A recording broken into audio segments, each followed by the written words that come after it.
Good morning, too.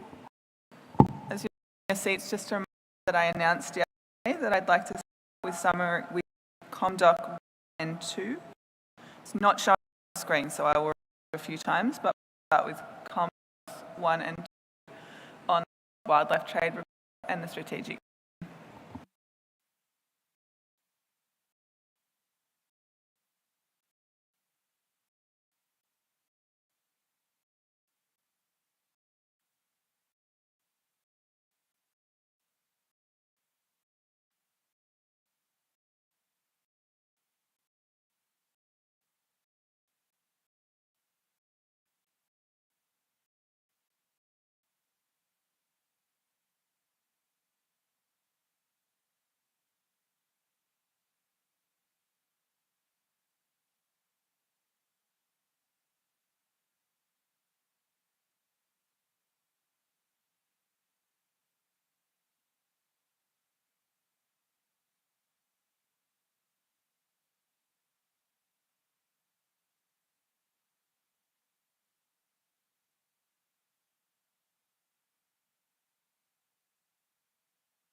Thank you everyone for arriving and taking your seats. We'll be starting with ComDoc 1 and ComDoc 2, World Wildlife Trade Report and the Strategic Vision.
Good morning everyone, we have quorum, so I'd like to get started please.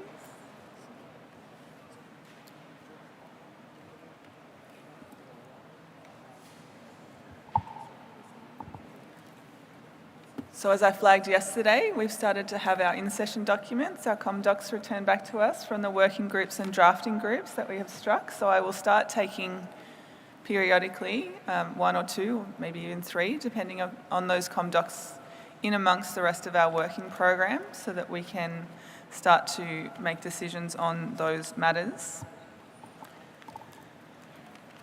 I indicated yesterday that we would start today with CoP19 COM21 on the World Wildlife Trade Report, and I would like to invite the United States to introduce the document. United States. Thank you, Chair. The United States chaired the in-session working group on COP19.12, the World Wildlife Trade Report. The working group had a mandate to review the draft decisions presented in the document submitted by South Africa, taking into consideration the discussions from the report heard in the committee. The working group was attended by 11 parties, 10 observer organizations.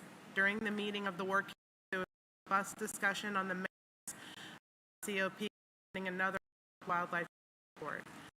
Several expressed the thoroughly pilot report since it was available to parties research and information document prior to agreeing to having another one produced.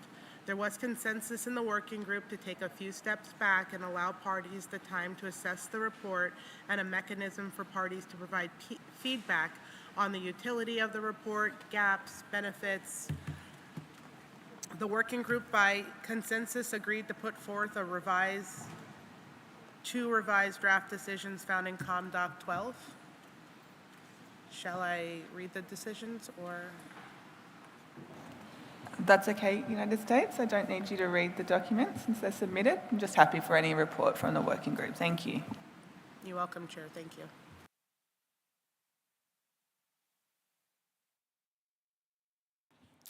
Thank you, United States. Committee 2. I'll take party comments on COM.Doc 1, World Wildlife Trade Report.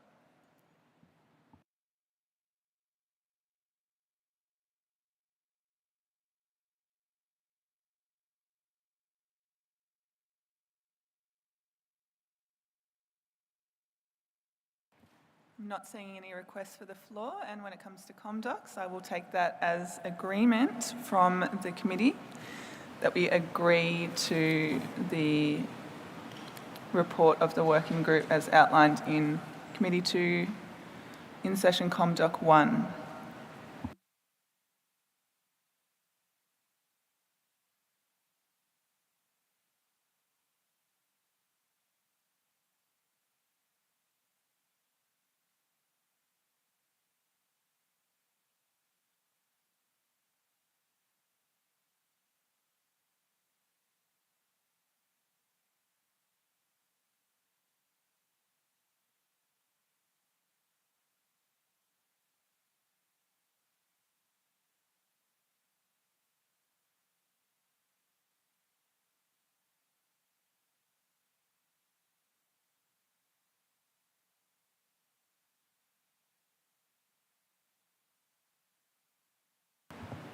So I'm just double checking the language that I need to use on adopting these reports, but we agree to the decisions in COM.Doc 1, Committee 2.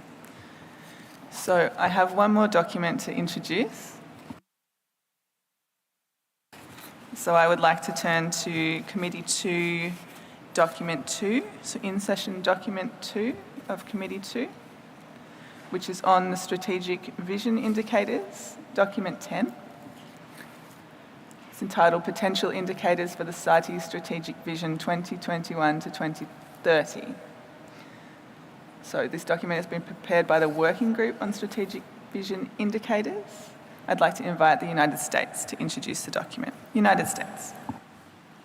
Thank you, Madam Chair. Document COP19 COM22 represents the report of the in-session working group on this issue.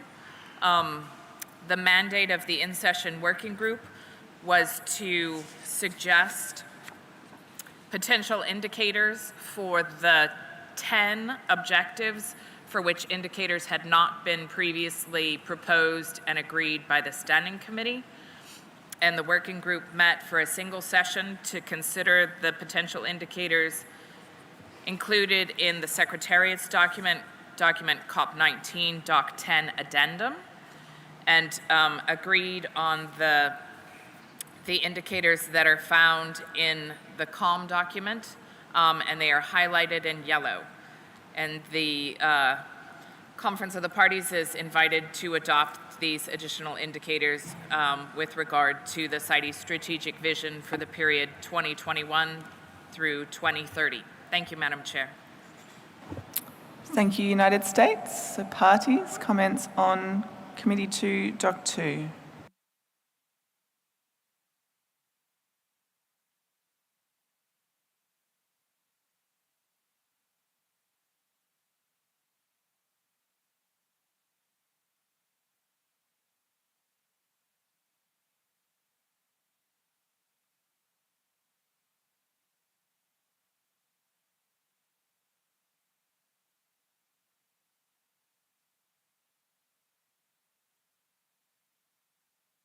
Chile, you have the floor. Gracias, señora presidenta. Nosotros quisiéramos que se leyeran las conclusiones, los proyectos de decisión que nos están presentando. Al menos para nosotros el Internet está muy lento y es casi imposible entrar a los documentos de la reunión que están proponiéndose. Entonces sería útil que los leyeran. Gracias. Thank you, Chile, and I'm sorry to hear you're having connectivity problems.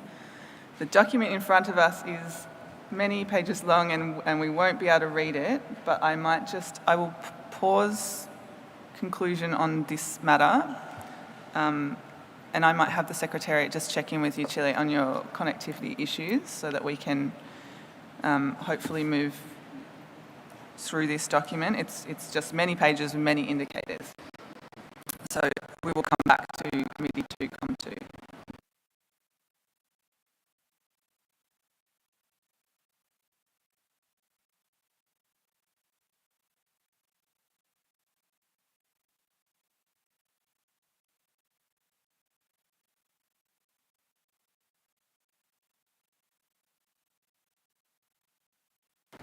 So I might aim to come back to that document, Chile, after our next agenda item, so hopefully that will resolve for you.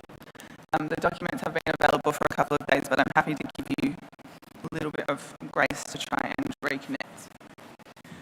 So we have several more documents that are published. I would aim to take Committee 2 documents 3 and 4 immediately after lunch. So that is document 3, Action Plan on Gender-Related Matters, and document 4, revisions to Resolution Conf 1121, Rev CoP 18 on use of annotations in Appendices 1 and 2, Resolution Conf 4.6, Rev CoP 18 on submission of draft resolutions, draft decisions and other documents for meetings of the Conference of the Parties, and Resolution 4.25, Rev CoP 18 on reservations. So those will be first thing this afternoon.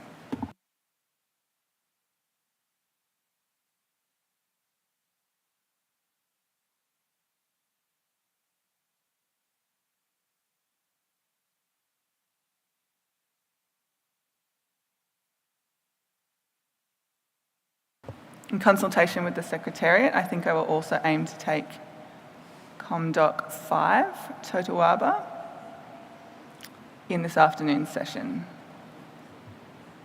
So those are 3, 4 and 5 this afternoon.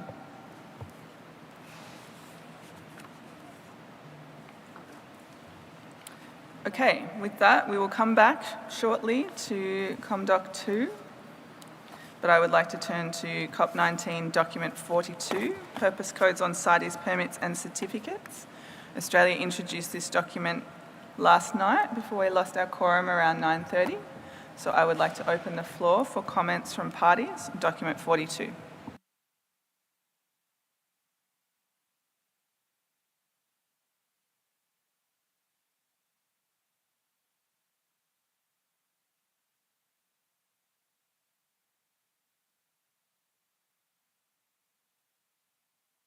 United Kingdom, followed by Canada.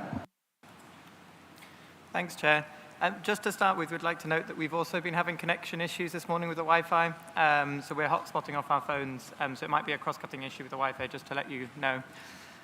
On document 42, the UK supports the adoption of the draft decisions and other resolution amendments, including the helpful clarification in ResConf 12.3 that Code T, commercial, should be considered the default code unless another code clearly predominates.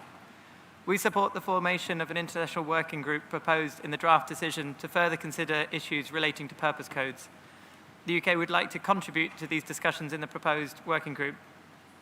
We'd also note that if Code T is to be considered the default code as proposed in this document, we would argue that a definition is not explicitly needed and that the focus of the working group should instead be on developing a definition for Code P so that it's clear where deviation from T should occur. As such, we have a small edit to delete and T from the end of the sentence in the last sentence of decision 19AA paragraph B so that it would read, in particular, the working group shall continue the discussions on purpose code P, which was reported in SC 74 Doc 43. If parties prefer, a definition for T could still be discussed within the mandate of the proposed working group. Thank you. Thank you, United Kingdom. Canada. Thank you, Chair.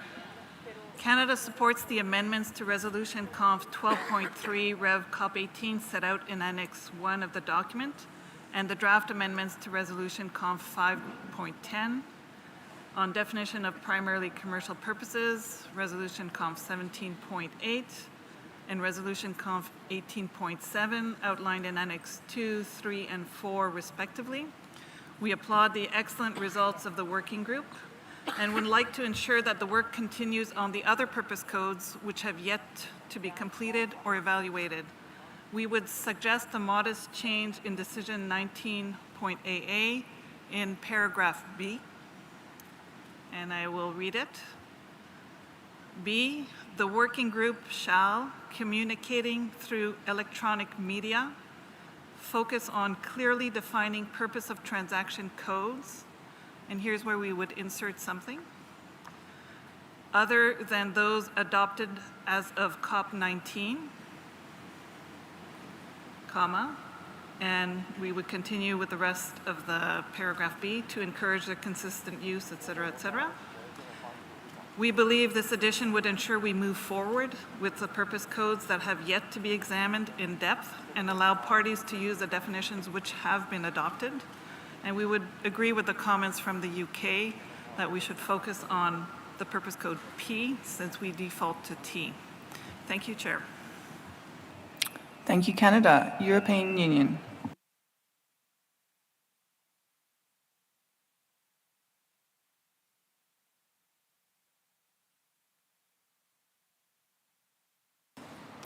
Technicians, can you give the EU the floor, please? Thank you, Chair. The European Union and its member states agree with amendments to the resolution Conf 12.3, 5.10, 17.8, 18.7, as proposed by the Standing Committee.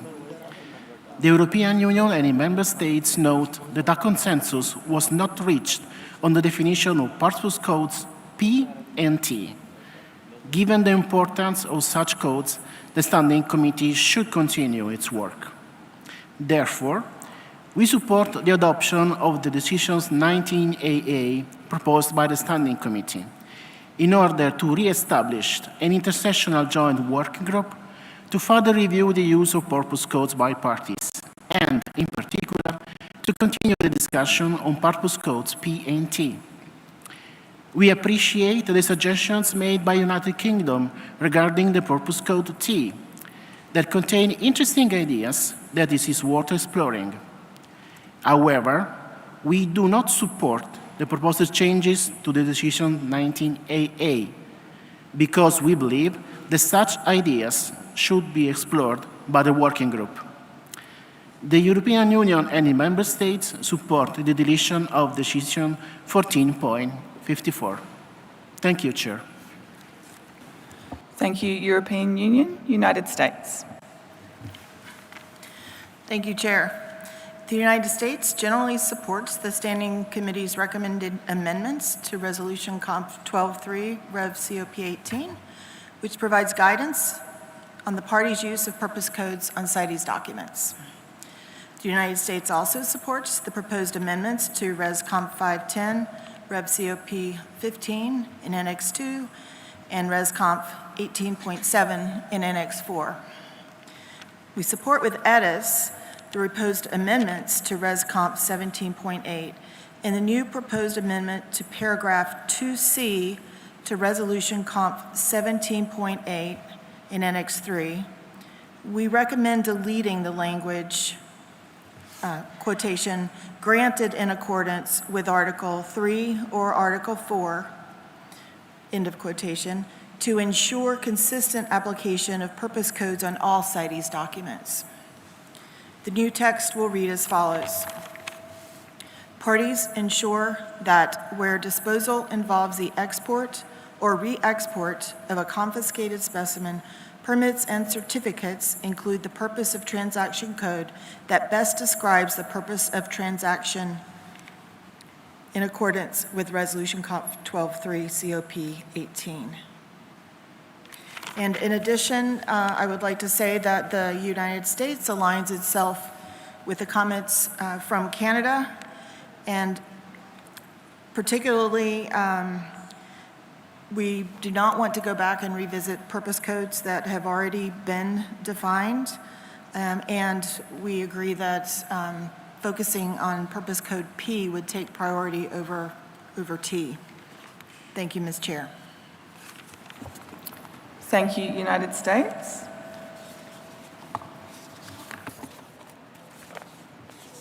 So I'm not seeing any other requests for the floor, so I just want to see if we can work through the UK's amendment to the draft decision in Annex 5. So the UK has proposed that we would strike and T, which has been supported by Canada but opposed by the European Union.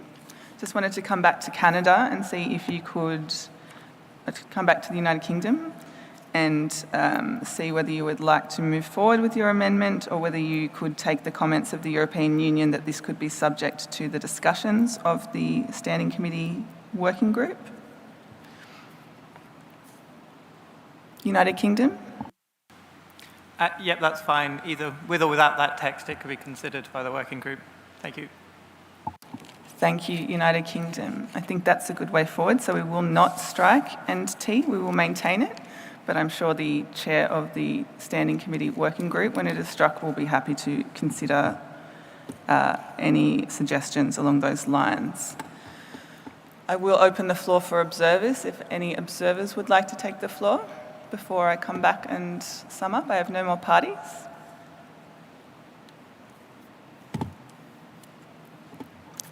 AZA, you have the floor. Thank you, Chair. AZA was pleased to participate in this working group, which was ably chaired by the chair of Committee 2, and we support its outcomes and proposed way forward. We also support the changes to the draft decision proposed by Canada and endorsed by the United States, as these changes clarify the mandate for additional work on purpose codes. We've made substantial progress on this issue, and we support a focus on those issues that remain unresolved, rather than revisiting issues we've already addressed. We prefer that discussion of purpose code T be maintained as part of the mandate, and it appears that that will be the case, but we appreciate the thoughts shared by the UK. We look forward to continuing our participation in this important effort via the Standing Committee. Thank you, Chair. Thank you, AZA. So with no further requests for the floor, I think I can sum up our conclusions here. So I think that the committee agrees to the amendments to Resolution Comp 12.3, Rev Cop 18, on permits and certificates as outlined in Annex 1 to the present document. I conclude that the committee agrees to the amendments to Resolution Comp 5.10 Rev CoP15, definition of primarily commercial purposes outlined in Annex 2. I conclude that we agree to the amendments to Resolution Conf 17.8 on disposal of illegally traded and confiscated specimens of CITES listed species with the amendment to paragraph 2, subparagraph C, proposed by the USA, that would strike granted in accordance with Article 3 and Article 4.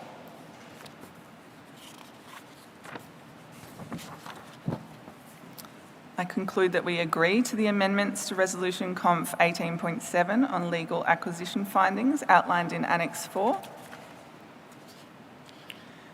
I conclude that we agree to the draft decision 19AA as outlined in Annex 5 with the amendment proposed by Canada, supported by the United States, to paragraph b, which would include after purpose of transaction codes, other than those adopted as of CoP19.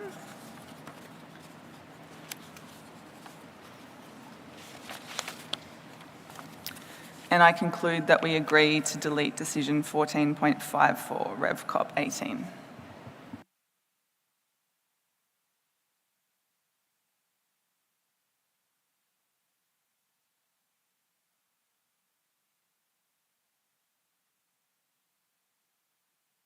Secretariat, you have the floor. Thank you, Chair. Before you close this item, just to recognize the significant progress made by the working group and congratulate all the members and the chair of the working group for all the substantive progress made. This is a convention that regulates trade, and you did an excellent work. Congratulations to you, Chair, to the members of the working group, and to the previous chairs of that working group, because this is this is a continuation, but you reached some good fruits collected during previous COP discussions as well. So congratulations, Chair, to you and your members. Thank you. Thank you, Secretariat. You have given me an avenue to thank the members of that working group too. It was their work that got us there in the end. It was a pleasure.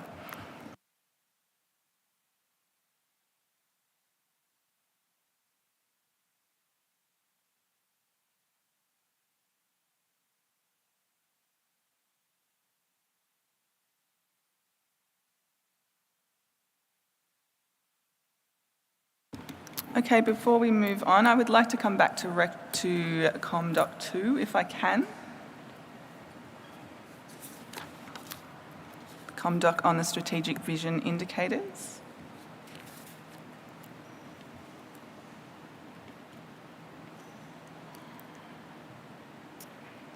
So I'm taking comments. If anyone has any comments, we've had the United States introduce the document just before we took purpose codes.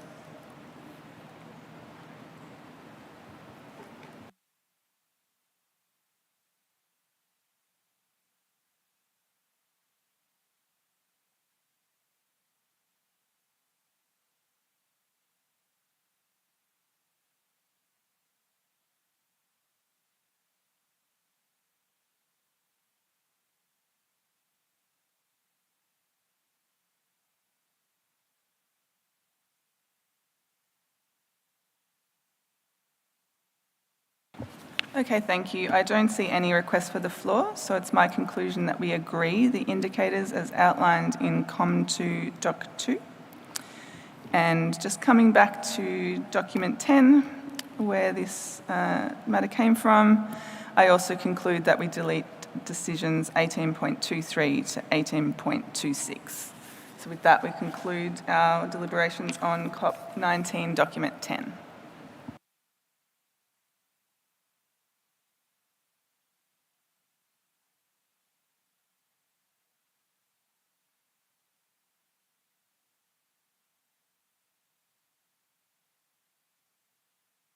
So we will move on in our working program to document 39, domestic markets for frequently illegally traded specimens. This document has been submitted by the Standing Committee, and I understand Canada will introduce the document. Canada, you have the floor.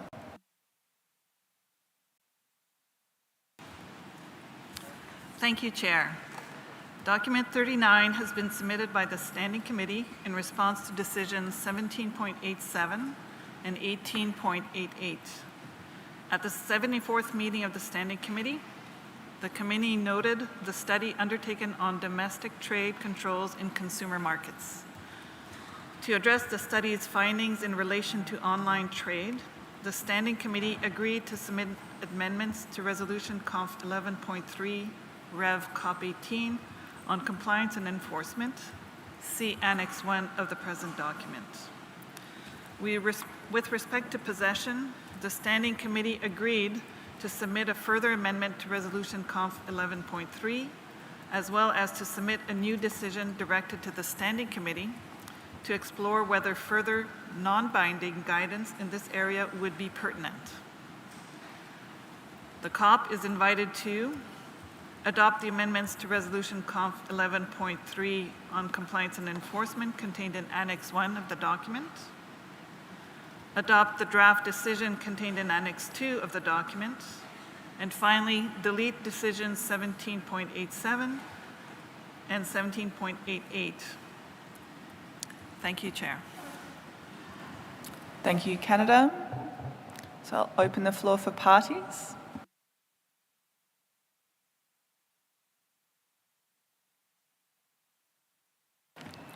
Japan, you have the floor, followed by the United Kingdom. Japan.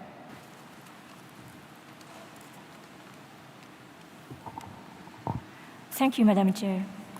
Japan appreciates the efforts by the Secretariat in undertaking the study, as well as the United States of America and the parties included in the study, which was conducted in accordance with the decision 17.87, Rev CoP18. However, we'd like to reiterate following 3 points. We did so at the Standing Committee meeting. Firstly, the mandate of CITES is to regulate international trade in endangered species of wild fauna and flora, and not domestic trade, and therefore, measures taken by each party for domestic trade should be on voluntary basis. Secondly, according to the Article 8 of the Convention, the measures to be taken by the contracting parties should be considered in light of the different circumstances in each country. Lastly, the survey result should be handled carefully and appropriately, especially about the possession regulations, by the following reasons. As mentioned in the paragraph 8 of the present document, the study states that the possession regulations could be a means to prevent specimens that illegally enter the country from continuing to be traded or consumed in country. But any study has not been conducted to support the statement by comparing the effects between regulations for trade and those for possession in country. Also, at the Standing Committee meeting 74, some countries questioned about the study results. In light of the above, Japan believes that legal possession of specimens of Appendix 1 listed species that doesn't violate the Convention and related domestic laws should continue to be acceptable.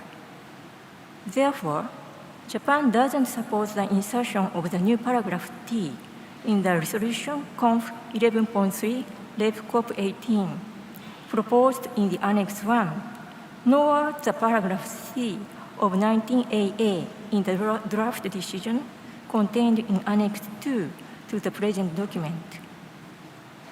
We support other recommendations in the paragraph 11 in the document. Thank you, Madam Chair. Thank you, Japan. United Kingdom. Thank you. The UK thanks the Standing Committee for the submission of this document. We recognise the importance of regulating domestic markets effectively to tackle the illegal trade in wildlife and support the efforts of CITES parties to adopt domestic controls to prevent the illegal trade in CITES-listed species. Looking first at CoP19 Document 39, Annex 1, and the proposed changes to Resolution 11.3, operative paragraph 15, we have some comments. Subparagraph E is existing agreed text, which the Standing Committee has simply suggested moving.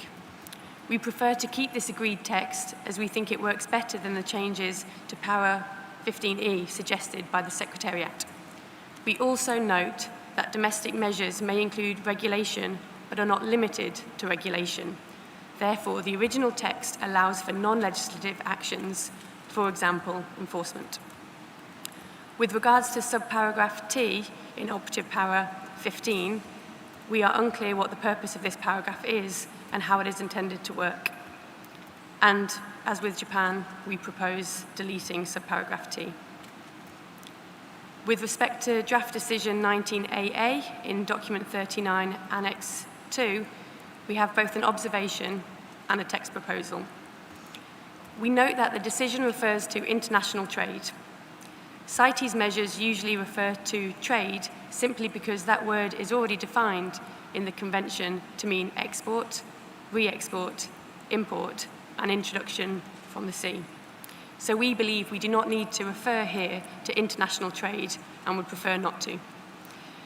However, we recognise that this term has been used in this context for this specific agenda item, which has looked at domestic measures with the link to international illegal trade. Finally, with respect to decisions 19AA, para C, we consider this should be broader. So we propose to strike out the words to strengthen and insert the words relating to, so that it reads, the Standing Committee, with the assistance of the Secretariat, shall make recommendations for consideration at the 20th meeting of the Conference of the Parties, including appropriate revisions to existing resolutions, relating to the regulation of possession of specimens of species included in Appendix 1, including species that have been transferred from Appendix 2 to Appendix 1, as well as specimens of species included in Appendix 2, subject to a zero export quota to help address illegal international trade in such specimens. We hope this brings clarity to the document. Thank you, Chair. Thank you, United Kingdom. My list has been static for some time, so I will close it for now, but I have 5 more parties who've requested the floor. I will take all of you. Georgia, you have the floor, followed by the United States. Georgia. Thank you, Madam Chair. First of all, we would like to thank for preparing the study under this agenda item. We consider the issue of the domestic markets and possession of the CITES listed species as extremely important for the implementation of the Convention. This is a key point for reducing demand for illegal international trade in CITES species. It is due to its importance addressing illegal possession is one of the key requirements for the national legislations. Our legislation also requires proof of origin for the possession of CITES specimens. However, in the implementation of these articles, we often face significant challenges due to various reasons, including low capacity of enforcement officers, low capacity of scientific institutions in identification of specimens, as well as legal difficulties. In many cases, the challenge is also linked with the discussions whether a certain case falls under the scope of the Convention or other national legislation. Having all this in mind, we are convinced that the guidance referred in the paragraph A of the draft decision 19AA of this document would be highly beneficial for us. Therefore, we would like to support this draft decision. At the same time, we would prefer to expand this study to all Appendix 2 species rather than limiting it to only those with zero quotas. Finally, we would also like to support the amendments proposed in the Resolution 11.3 with the proposals of the Secretariat. Thank you, Chair. Thank you, Georgia. United States. Thank you, Chair. The United States supports adoption of the draft decision and the amendments to Resolution COP 11.3 from the Standing Committee. In terms of the Secretariat's comments, we do not support the Secretariat's edits to Resolution paragraph 15E and would prefer to retain the original wording. And we do support the Secretariat's edit to the Resolution paragraph 15S. We also support the deletion of decisions 17.87 and 17.88, which have been completed. Thank you, Chair. Thank you, United States. I have Zimbabwe, followed by India. Zimbabwe, you have the floor. Thank you, Madam Chair. Zimbabwe supports the adoption of decisions in Annex 2 of this document. We also encourage the House to adopt the amendments proposed in Annex 1, taking into consideration suggestions from the Secretariat and specifically from Japan. We also wish to notify the committee that as Zimbabwe, we already have a multi-agency crime intelligence unit and wildlife monitoring and compliance official positions at our ports of entry. These are mainly to deal with domestic trade affairs outside the purview of CITES. We so submit, Madam Chair. Thank you, Zimbabwe. India, followed by China. India. Thank you, Madam Chair. India supports the recommendations in the document with one exception. While we support the draft decisions in Annex 2, CoP19 Doc 39 in principle, we do not agree with the equivalence which has been made between specimens of a species listed in Appendix 1 and those listed in Appendix 2, subject to a zero quota. Appendix 2 species are allowed to be traded for commercial purposes. Zero quotas for Appendix 2 species may be established in more than one way, including voluntarily by a party. The controls imposed on these species should not be equated with those of an Appendix 1 species. We therefore request that phrase, quote, as well as a specimen of the species included Appendix 2 subject to a zero export quota, unquote, be deleted from paragraphs A, B, and C of the proposed draft decision. Thank you, Madam Chair. Thank you, India. China, you have the floor.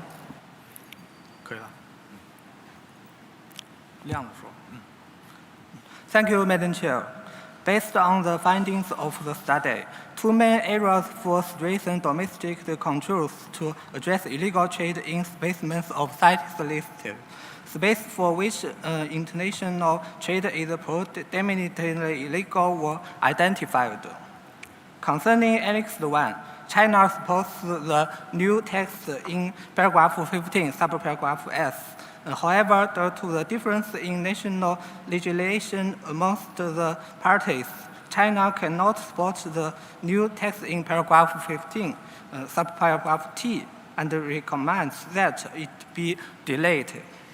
Concerning Annex 2, we think that it is problematic with respect to how it would treat the illegal possession of specimens where such possession may not require a permit. China suggests that throughout the text in Annex 2, the word possession should be replaced by the word regulation. Thank you, Madam Chair. Thank you, China.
Good morning, everyone. I note that there are delegates distributing papers to other delegates. Please note that it's not allowed. The gentleman and the lady that are distributed documents to participants, please note that it's not allowed.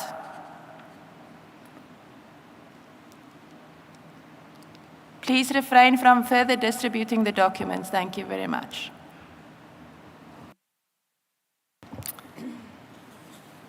Thank you, Secretariat. So I will come to the Secretariat to comment on a matter that has just been raised, and then I will open the floor briefly to observers. I think I've exhausted my party speakers list.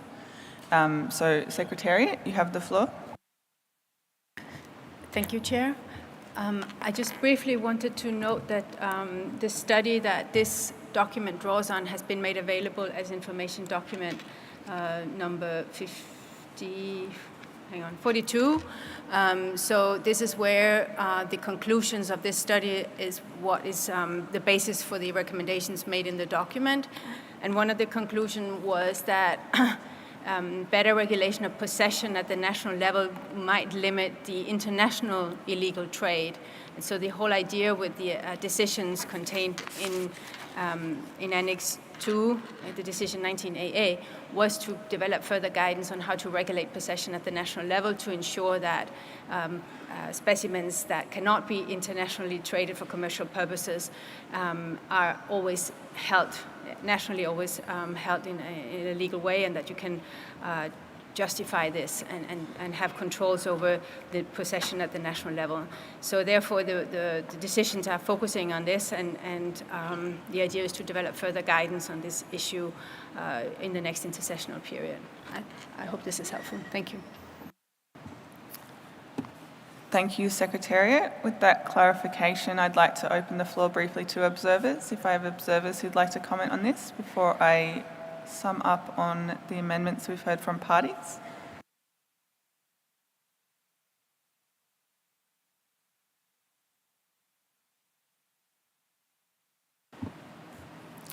So I do not see any observers, so I will attempt to sum up. We've heard some useful amendments, I think, that we can more or less take on board. So I will walk us through, starting with the proposed amendments to Resolution Conf 11.3, Rev CoP18 on compliance and enforcement, outlined in Annex 1. I've heard two parties saying that they preferred the original text and location of the moved subparagraph E, so we will put that back where it was. I have heard support for the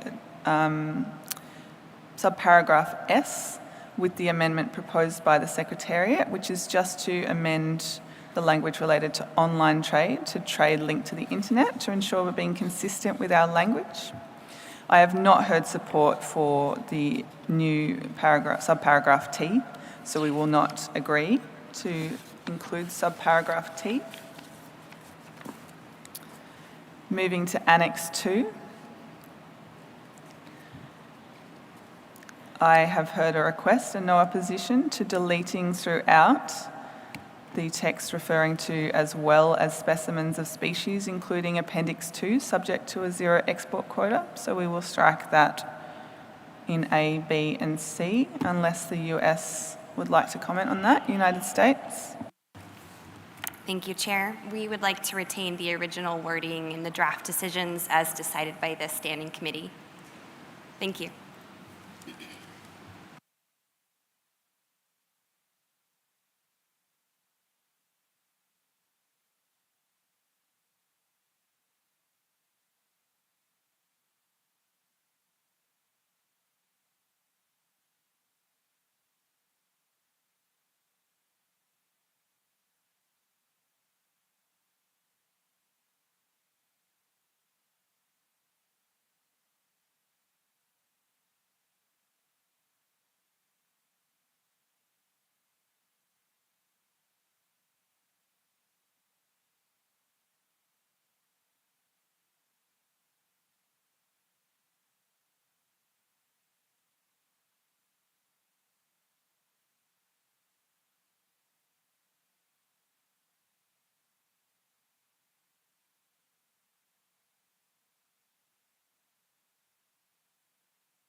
So I've just consulted with the Secretariat to see if we can achieve some clarity around this language that might address the concern. So India is the party who had proposed the deletion of that language. I've heard that the US would like to maintain it. Secretariat has indicated to me that the intention is to refer to zero export quotas contained in the appendices. So I wonder if India, if that might address your concerns around this language. India, you have the floor. Yes, to a great extent. It may be written like specimens of a species included in Appendix 2, subject to a zero export quota in the appendices. So it aligns with what interpretation Secretariat is making. Thank you. India, United States, does that work? Okay, excellent. Thank you very much. So I will come back to that. So we will maintain the language as well as specimens of species including in Appendix 2, subject to a zero export quota, and we will include the language and clarification contained in the appendices. So that concludes the amendments that I have to subparagraph A. Subparagraph B, we will maintain with the insertion that I have just read out with the reference to the appendices, the zero export quota contained in the appendices. I've heard some opposition, but more support for agreeing to subparagraph C. The UK has proposed an amendment to delete "to strengthen" in the second line and replace with "relating to."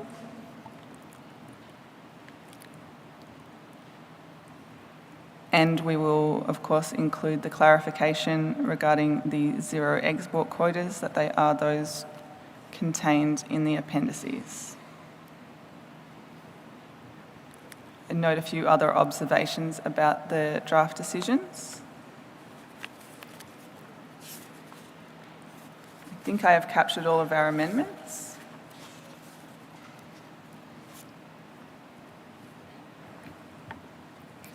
So with those two recommendations related to the amendments to the resolution in Annex 1 and the draft decisions in Annex 2, I think we can also agree to delete decision 17.87 Rev CoP 18, 17.88 Rev CoP 18.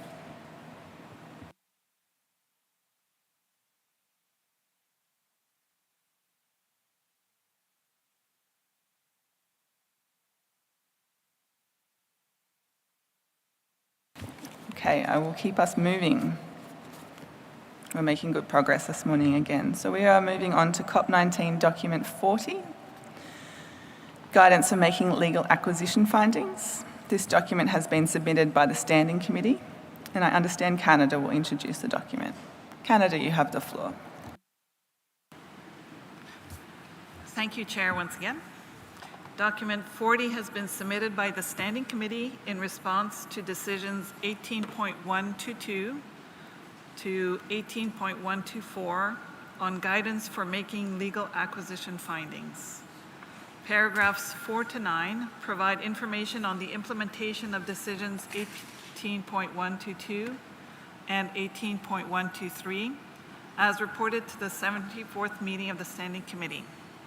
We note with appreciation the funding contributions from the United Kingdom of Great Britain and Northern Ireland, the European Union and Switzerland supporting the work described. The Standing Committee noted the rapid guide for making of legal acquisition findings and agreed to submit the draft decisions contained in Annex 1 of the present document for consideration by the Conference of the Parties. We note that these new decisions can replace decisions 18.122 all the way to decision 18.124. Thank you, Chair. Thank you, Canada. Parties?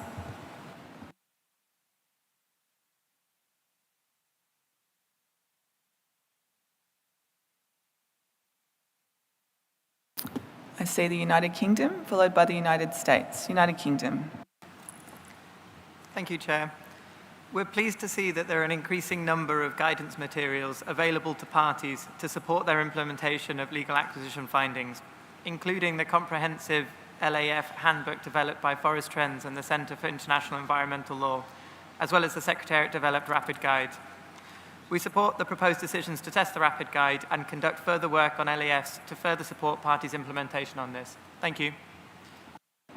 Thank you. United Kingdom, United States. Thank you, Chair. The United States generally supports adoption of the recommendations in the document with the amendment to clarify a few important issues, which I will read out. With regard to the rapid guide, in Section 1, which is entitled, "What is the difference between making a legal acquisition finding and verifying legality?"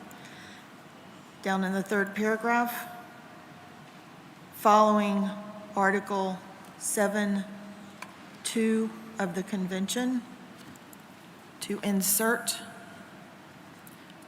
the reference to Resolution COP 13.6. So I will read out the insertion. Resolution COP 13.6 Rev COP 18 on implementation of Article 7, paragraph 2 concerning pre-convention specimens, end of parenthesis, or parenthetical. In Table 1 of the section on sourcing, the row that begins with bred in captivity, it includes 4 different source types, and we feel these should be disaggregated because different types of documentation might be required for the different source types.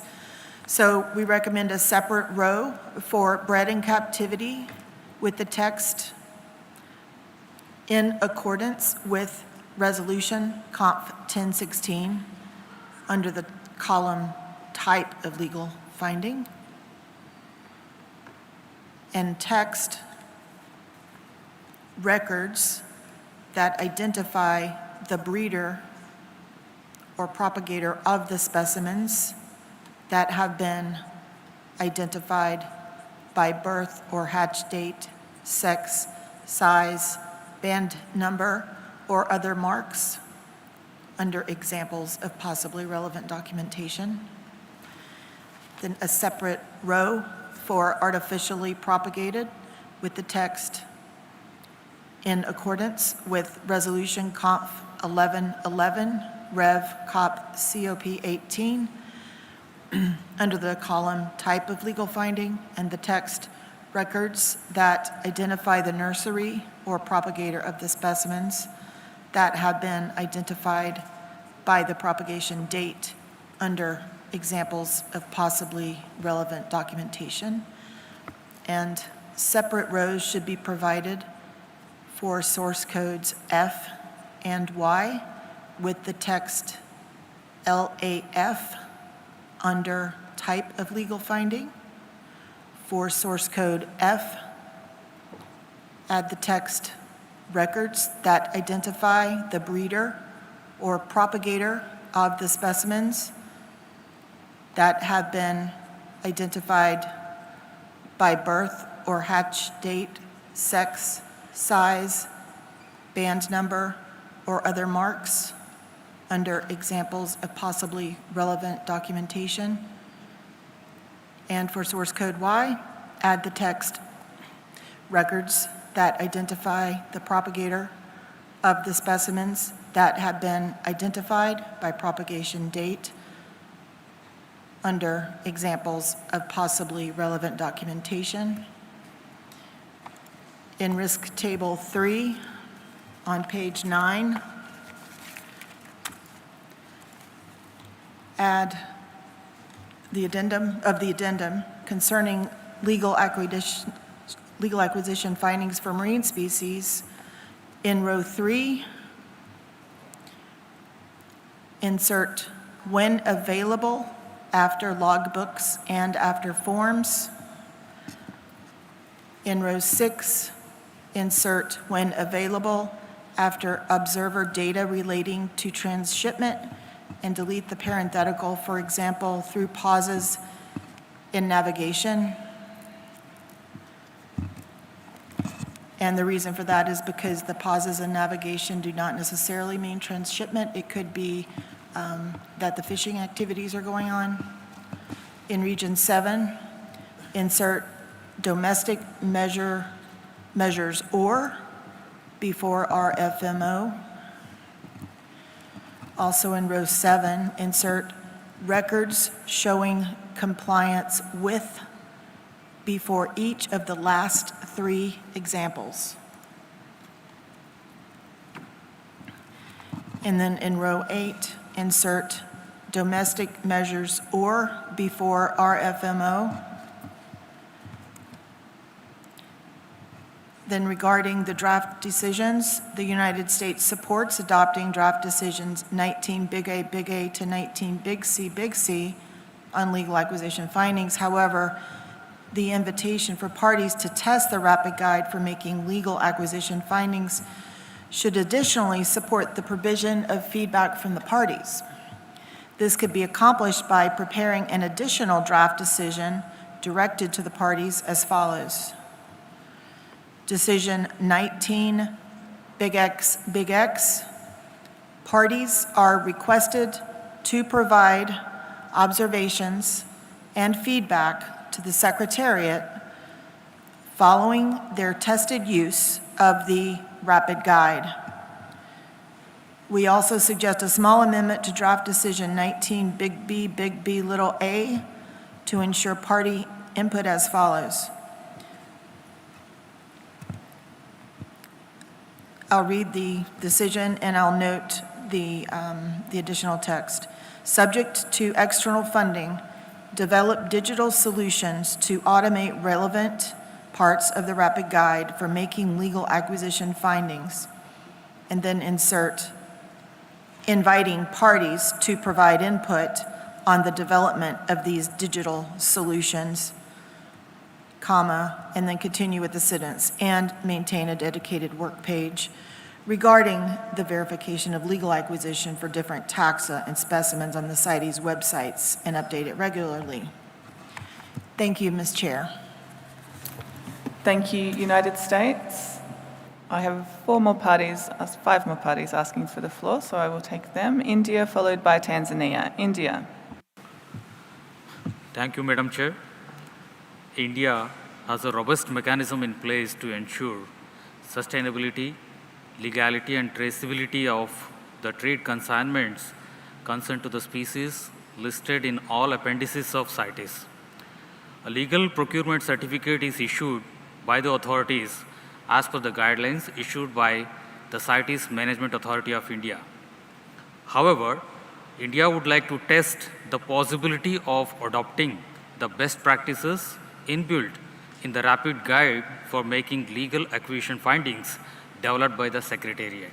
So, India agrees to the draft decisions on legal acquisition findings as proposed in the Annex 1 of the CoP19 document 40. Thank you, Madam Chair. Thank you, India. Tanzania, followed by Senegal. Tanzania, you have the floor. Thank you, Madam Chair. Legal acquisition finding is a very important element in the implementation of the convention. However, successful implementation of Resolution Conf 18.7 depends highly on the development and enforcement of the domestic legislation that are geared to the implementation of the convention.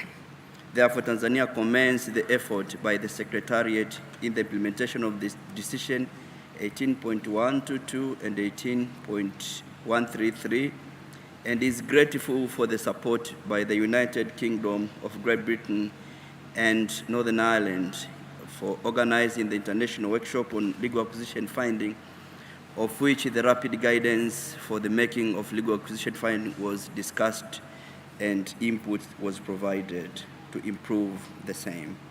Therefore, Tanzania supports the draft decision presented in the current document and welcome parties to make use of the rapid guidance for the legal acquisition findings. Thank you. Thank you, Tanzania. Senegal, followed by Argentina. Senegal. Merci, Madame la Présidente. Le Sénégal se joint aux pays aux parties qui appuient le document qui nous a été préparé par le secrétariat.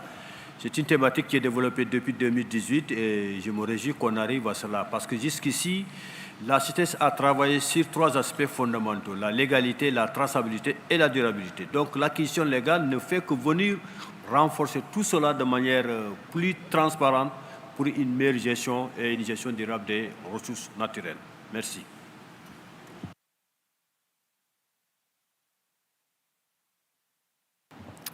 Thank you, Senegal. I have 5 more parties asking for the floor, so I might close my list there. I think we're coming to a conclusion, and the last couple have been on my list for a few minutes. So I will take Argentina, followed by the European Union. Argentina.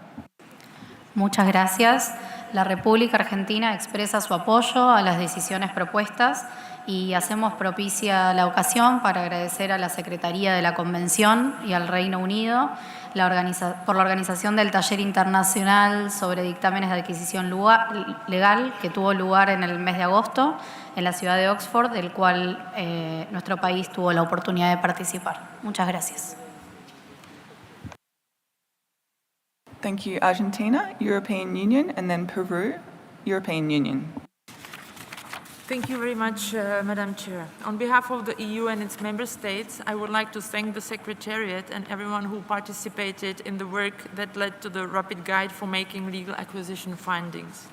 We believe that the updated guide in the addendum to the working document 40 is a more clear and improved document than the previous version. The legal acquisition finding workshop held in Oxford has been very useful and improved the text. However, the addendum and the revised guide became available only very shortly before the COP, and there is no explanation about the differences among the 2 versions of the guide. Therefore, we would like to seek some clarifications. We know that Table 2 of the Rapid Guide, dedicated to the evidence of legality along the chain of custody for timber, has been reduced by half compared to the previous version of the document. In this regard, we believe that it would be more helpful to keep the exhaustive list of points to be checked of the previous text than the contrary. Therefore, we ask the Table 2 in the addendum to be changed accordingly. Another point, we support the deletion of the reference to the potential for automatization under point 7 of the framework for making a legal acquisition finding of the Rapid Guide. However, the reference to it seems still to be included in draft decision 19 BBA. It is not clear to us why this wording is now referenced there. In this regard, we would like to reiterate that we are not convinced that a risk assessment, step 2 of the diagram, can and should be automated. We believe that such automatization should be discussed at a later stage. Therefore, we suggest in Decision 19BB to delete the words develop digital solutions to automate relevant parts of the Rapid Guide for making legal acquisition findings. Regarding the digitalization mentioned under paragraph 4 of the addendum, we are open to discuss this, but we remain concerned about possibly high costs of developing a central legal acquisition finding database, and it is unclear what administrative burden it would bring to parties and how it would be linked to CITES e-permitting systems. In conclusion, with the change to the Table 2 of the addendum and with the amendment in Decision 19BB, we support the adoption of the revised Rapid Guide for the making of legal acquisition finding. With the modification, that's it. Thank you very much, Madam Chair. Thank you, European Union. I have Peru and then Namibia. Peru. Gracias, señora presidenta. El Perú apoya los proyectos de decisión planteados por el Comité Permanente. Asimismo, apoya la necesidad de evidenciar soluciones digitales para automatizar las partes pertinentes de la guía rápida para formular dictámenes de adquisición legal y mantener una página web dedicada sobre la verificación de la adquisición legal. Además, queremos ratificar el ofrecimiento del Perú de ser sede del taller sobre dictámenes de adquisición legal. Gracias.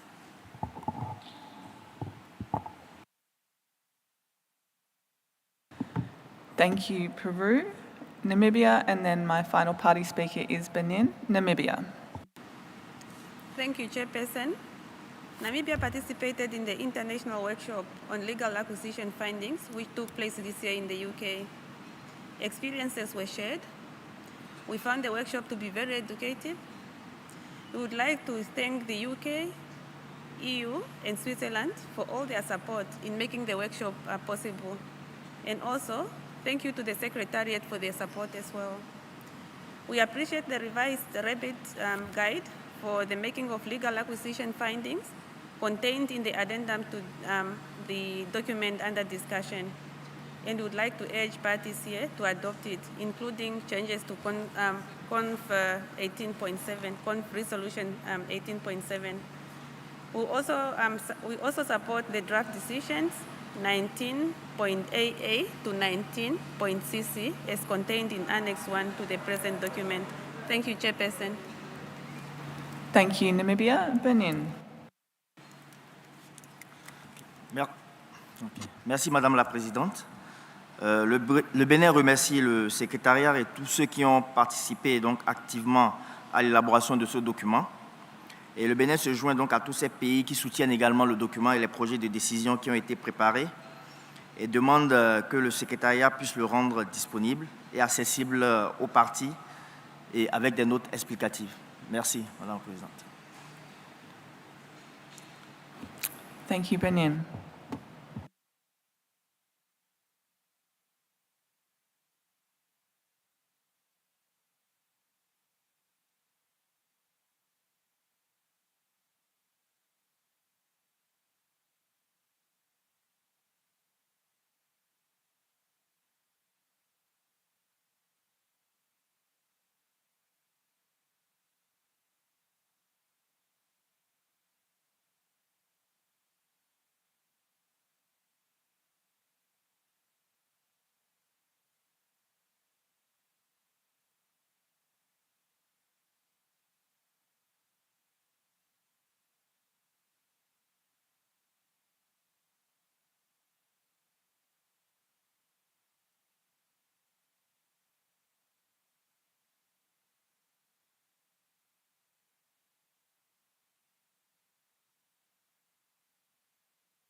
Thank you, everyone. So we have discussed amendments to the draft decisions in Annex 1, and we've also discussed the content in the addendum. So I did want to reflect on the changes to those things. So I think if I take the addendum first, we've had proposed amendments from the United States and from the European Union. The European Union's relate specifically to Table 2. The EU's, as we've seen, relate to Item 1 and to Table 1 with the additional rows disaggregating the source types. And they also relate to Table 3. I think we have captured all of those. Coming back to the draft decisions, we've had a suggestion from the US that I think we can agree to an additional draft decision directed to the parties, which would read, parties are requested to provide observations and feedback to the Secretariat following their tested use of the Rapid Guide for making legal acquisition findings, if I can use its full name. So that would be a new draft decision. Directed to the Secretariat, we have discussed subparagraph A. The EU has expressed that they would prefer the deletion of the reference to developing digital solutions to automate relevant parts of the Rapid Guide, noting that it has been omitted from the graphical guidance in the addendum, but I have mostly heard support for continuing to explore this. So my proposal to the EU is that we maintain that language given the other parties' support. EU, I will take quick comment, hands in the air. EU. Well, we consider that this automatization should be considered at a later stage once there is more experience with the Rapid Guide. So it was not that we would want to delete it forever, but rather to make it another step in the process. But we don't have any text to reflect that, so we will leave it up to you how to take this on board. Thank you. I think you have given me an idea, so perhaps the Chair could suggest, subject to external funding and taking into consideration the information gathered under, and it would be the two decisions above, on experiences with using the Rapid Guide. And then we could continue on with maintaining that language that has been supported by several other parties that have spoken. So we will insert the language that reflects back on experiences using the guide. Thank you, European Union.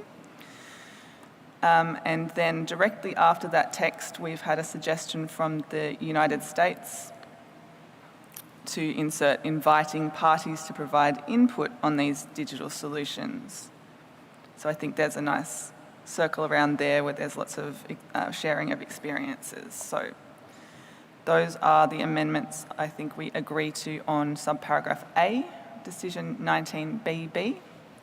We agree to the remainder of that draft decision, and we agree to draft decision 19CC. So that's my conclusion, and I also conclude that we can agree to delete decisions 18.122 to 18.124.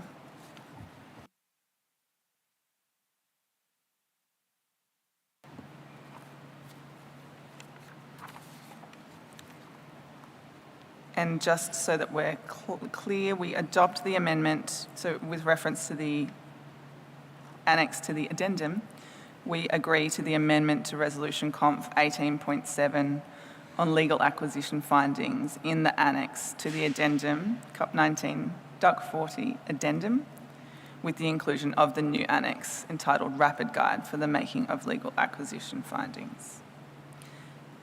And delete Section 5 of Annex 1 to Resolution Conf 18.7 as it has been replaced by the Rapid Guide.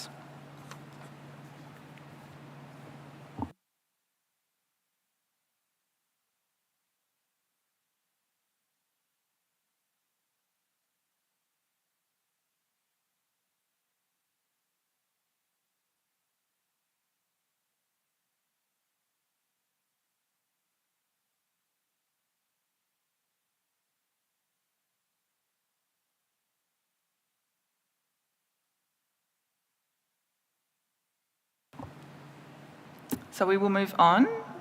I just wanted to note that I've seen some parties distributing their positions on certain items. I really encourage you to share your positions on items. That is very helpful for our proceedings, but I would just ask if you could limit those to distributing them perhaps at the start and end of the sessions while we're not in sessions, just to minimise disruption so we can all be focusing on the same matter at the same time. Thank you.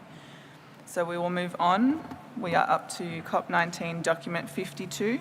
Transport of live specimens, improving implementation of the transport regulations. This document has been submitted by Canada, Cote d'Ivoire, Kenya, Mexico, Nigeria, Senegal, and the United States. I trust that you have identified one amongst you to introduce the document.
Don't have anyone requesting the floor.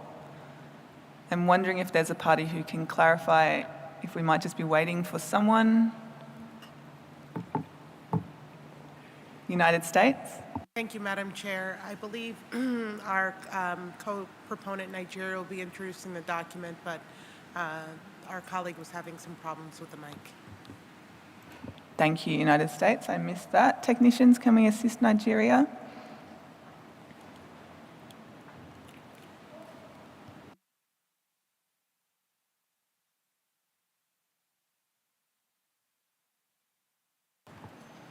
United States. Technicians, can the United States have the floor, please?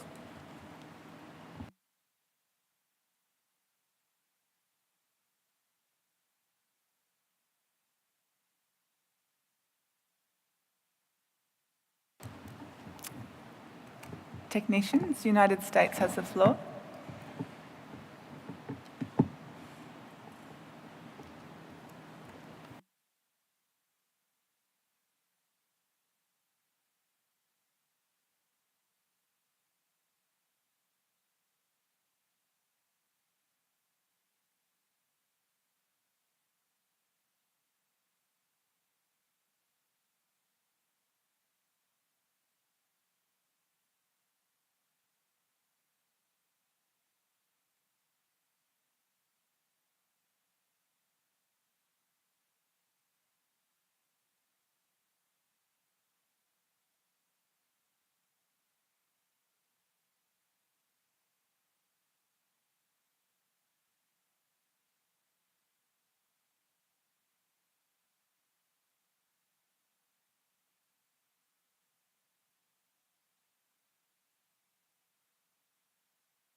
Thank you for your patience, everyone. We're just attempting to address this issue.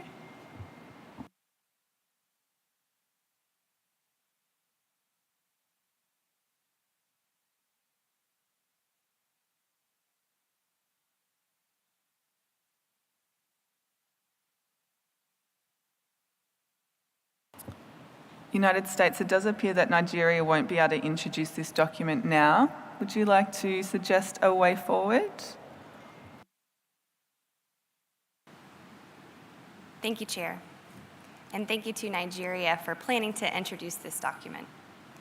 The goal of this proposal is to improve the transport of live animals and plants in CITES trade. We aim to better implement the existing transport regulations and to make them accessible to parties. As we all know, CITES requires that parties prepare, ship, and properly care for live specimens in ways that minimize the risk of injury, damage to health, or cruel treatment. The regulations deemed to meet these requirements are the IATA Live Animals Regulations and Perishable Cargo Regulations from the International Air Transport Association, IATA. But accessing and being familiar with these regulations can be challenging. This document proposes 2 draft decisions and amendments to Resolution 10.21 on transport of live specimens. And we'll review those briefly. First, Draft Decision 19BB aims to provide parties with free access to key sections of the IATA Live Animal Regulations and Perishable Cargo Regulations online. Currently, parties have to pay hundreds of dollars for copies of these regulations annually, and this financial burden makes it harder to implement these standards. Thus, increasing access is necessary and can be done in collaboration with IATA.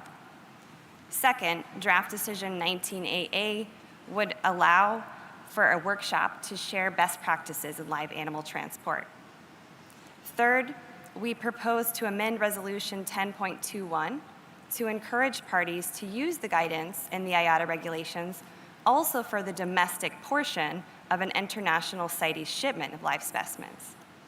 We clarified that this would not apply to transport during domestic trade more broadly, only to the domestic leg of a CITES international journey for live specimens. For example, parties may find it useful to apply the IATA transport regulations across a specimen's entire CITES journey, not only from port to port, but, for example, from the port of import to the final destination. Again, this amendment would encourage parties to do so, but not require them to do so. Additionally, upholding the IATA regulations helps to minimize stress for live specimens. This could have positive implications for immune function and for health. This proposal suggests an amendment to the resolution to acknowledge this point.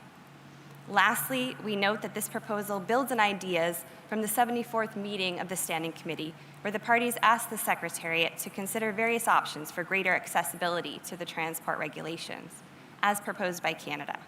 In recent months, the US and Canada consulted with the Secretariat and IATA to explore those options, and we are hopeful that a secured web portal can provide relevant sections of IATA regulations to authorize representatives of CITES authorities and inspection personnel, and this work is in progress. We welcome the opportunity to continue working together with these partners and with interested parties to make these important standards accessible and consistently implemented. Thank you, Chair. Thank you, United States, and your co-proponents for the document. I will open the floor to parties.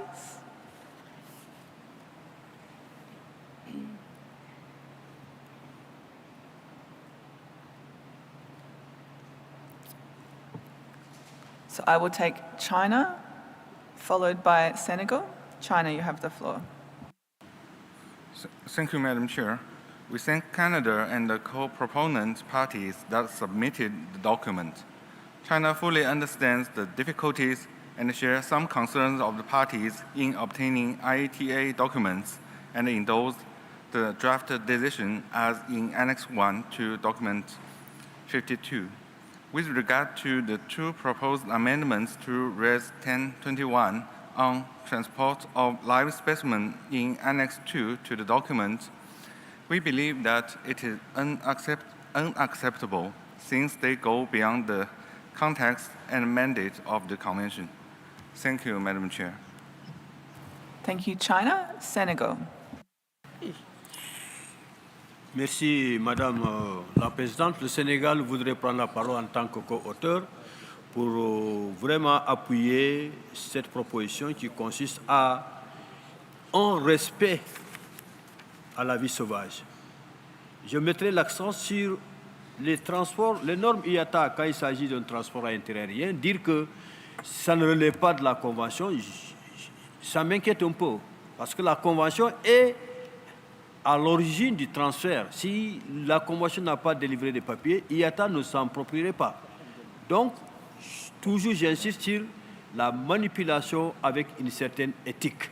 C'est très important. On ne va pas prendre lever les animaux dans la nature pour les faire souffrir, pour aller répondre à d'autres objectifs parce qu'ils sont déjà ôtés de leur milieu. Donc, un minimum de conditions doit être respecté pour que les animaux n'arrivent pas stressés. Il est valable aussi pour les plantes. Moi, je suis forestier et spécialiste de faune. Il y a des aires pour transporter des plantes, même si c'est à l'échelle nationale. Parce que sinon, il y a le stress du transport et la reprise est difficile. Donc, je crois que ce document-là ne fait que d'amener les gens, les parties à être plus regardantes dans le prélèvement des animaux qui a été fait. Parce qu'une étude a été faite en 2018, nous avons plus de 8 millions d'animaux qui étaient transportés comme ça. Donc, je crois qu'il nous arrivait même de voir au niveau sous-régional des animaux qui partent d'un pays à un pays. Arrivés, ils sont morts. Hein. Et ça, c'est pas bon. C'est pas bon. Je crois qu'il faut mettre un peu de respect à la vie sauvage dans le transport. Merci.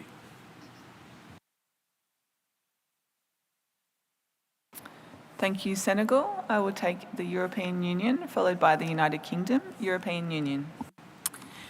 Thank you very much, Madam Chair. The EU fully supports the request of the proponents to make an abridged version of IATA guidelines available free of charge.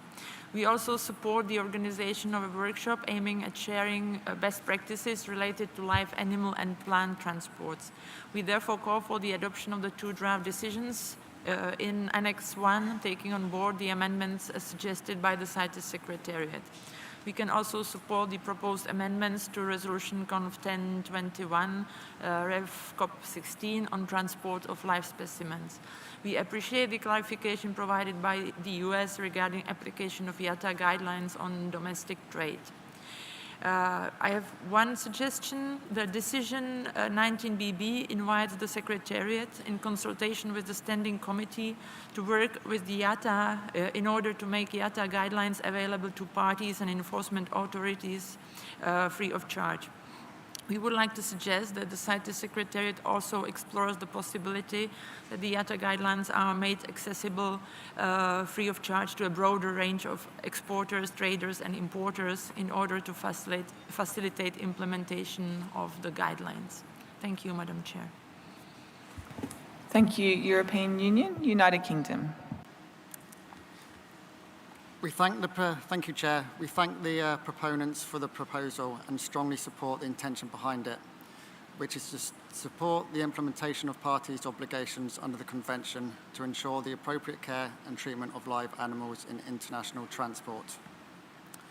We welcome the proposals to make key content of the IATA live animal regulations and IATA perishable cargo regulations accessible to all parties.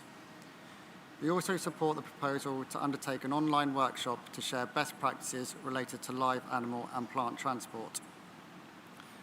With regard to the inclusion of a new operative paragraph 6 in Resolution Conf 10.21 on transport of live specimens, we can support the proponent's original proposal with a minor amendment to avoid confusing transit, which is covered by CITES obligations, with domestic transport, which is not. Therefore, where the text refers to in-country transit of live CITES-listed specimens, we propose that this is instead changed to the in-country transport of live CITES-listed specimens. We note the Secretariat has proposed amendments to the proponent's new operative paragraph 6. We strongly oppose those proposed amendments because they suggest parties must ensure that we regulate domestic transport of live specimens to certain standards, and such proposals go well beyond the remit of CITES. Thank you. Thank you, United Kingdom.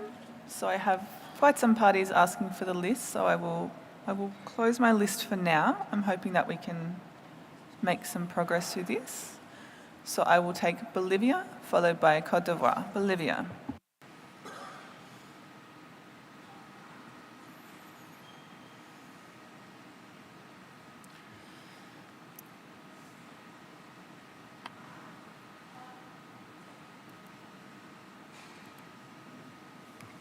Gracias, señora presidenta. Bolivia agradece a las partes por el documento presentado y sus orientaciones. En ese sentido, se apoya las propuestas de anexos de este documento. Así también se apoya la sugerencia propuesta por la Unión Europea. Gracias. Thank you. Bolivia. Côte d'Ivoire, you have the floor.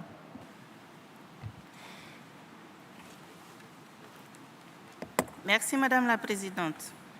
La Côte d'Ivoire remercie l'ensemble des pays co-auteurs de ce document 52 proposant des dispositions pour améliorer la réglementation sur le transport des espèces d'animaux vivants et des denrées périssables.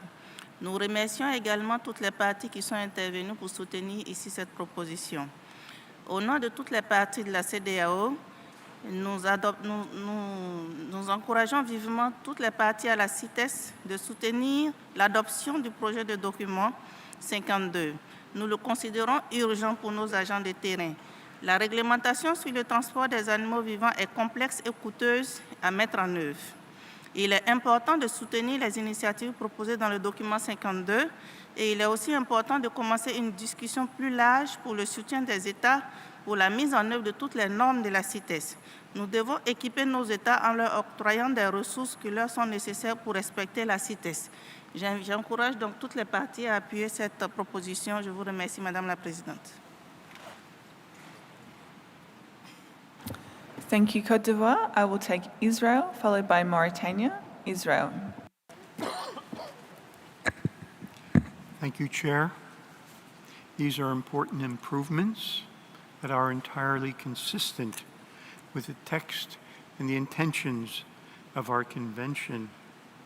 We therefore encourage parties to accept this proposal along with the suggestion that the EU made in trying to expand the live animal regulations availability to interests beyond government agencies. Thank you, Chair.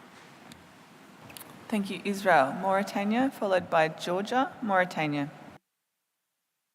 Présidente, conformément au bien-être animal, la Mauritanie soutient cette proposition et remercie les auteurs pour éviter les souffrances des animaux. Merci beaucoup. Merci, Madame.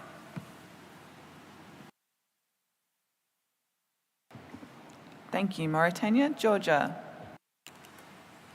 Thank you, Madam Chair. Similarly to other countries, we also consider that this issue is extremely important, and we thank to the proponents for preparation of this document. And also we would like to join the EU, and we consider that open access to the IATA guidelines for all stakeholders, including the traders and exporters, would be extremely useful for implementation of the convention. Thank you.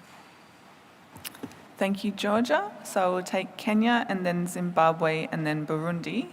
Kenya, you have the floor. Thank you, Madam Chair. Kenya notes that millions of live CITES-listed animals and plants are transported internationally every year. For example, the CITES trade database shows that over 8 million live CITES-listed animals and over 241 million live CITES-listed plants were transported internationally in 2018. Implementation of transport requirements has been inconsistent. As one example, a recent study analyzed live wildlife shipments documented on social media from one party for the period 2016 to 2020 and found that 85% of live wildlife exports did not supply water to the animals.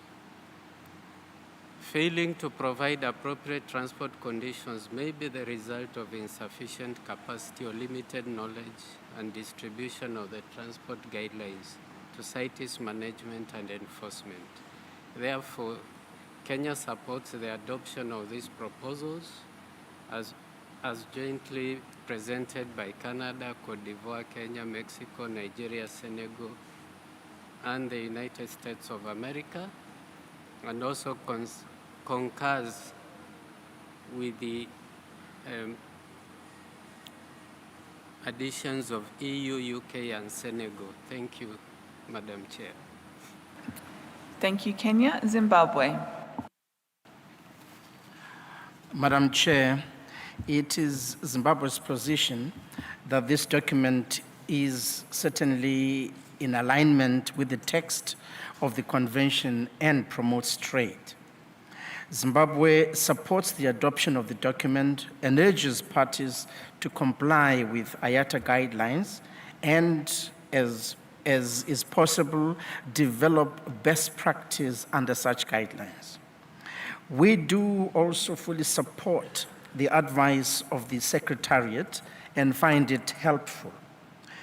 We support the recommendations in paragraph 11 and 12 on workshops and online training to improve handling of wildlife before and during transportation. As Zimbabwe, Madam Chair, we have very clear, strict, and erudite domestic regulations in capture and translocation of animals and plants, which are very strictly adhered to. We so submit, Madam Chair. Thank you. Thank you, Zimbabwe. And finally, Burundi. You have the floor. Merci, Madame la Présidente. Pour le Burundi, nous appuyons déjà les interventions qui ont déjà eu lieu, qui visent en fait au respect de bonnes conditions de la vie sauvage pour ne pas faire souffrir les animaux et en fait minimiser le stress. Par conséquent, nous appuyons le projet de décision tel que figuré à l'annexe 1 et demandons aux autres parties de soutenir ce projet de décision. Je vous remercie. Thank you, Burundi. I will take one or two observers if there is interest before I sum up. So I'll take Iaza. You have the floor. Thank you, Chair. This intervention is made on behalf of WASA, IAZA, AZA, and the Alliance of Marine Mammal Parks and Aquariums. We generally support the proposed decisions on transport of live specimens as outlined in Annex 1 of Document 52, including the proposed amendments by the Secretariat.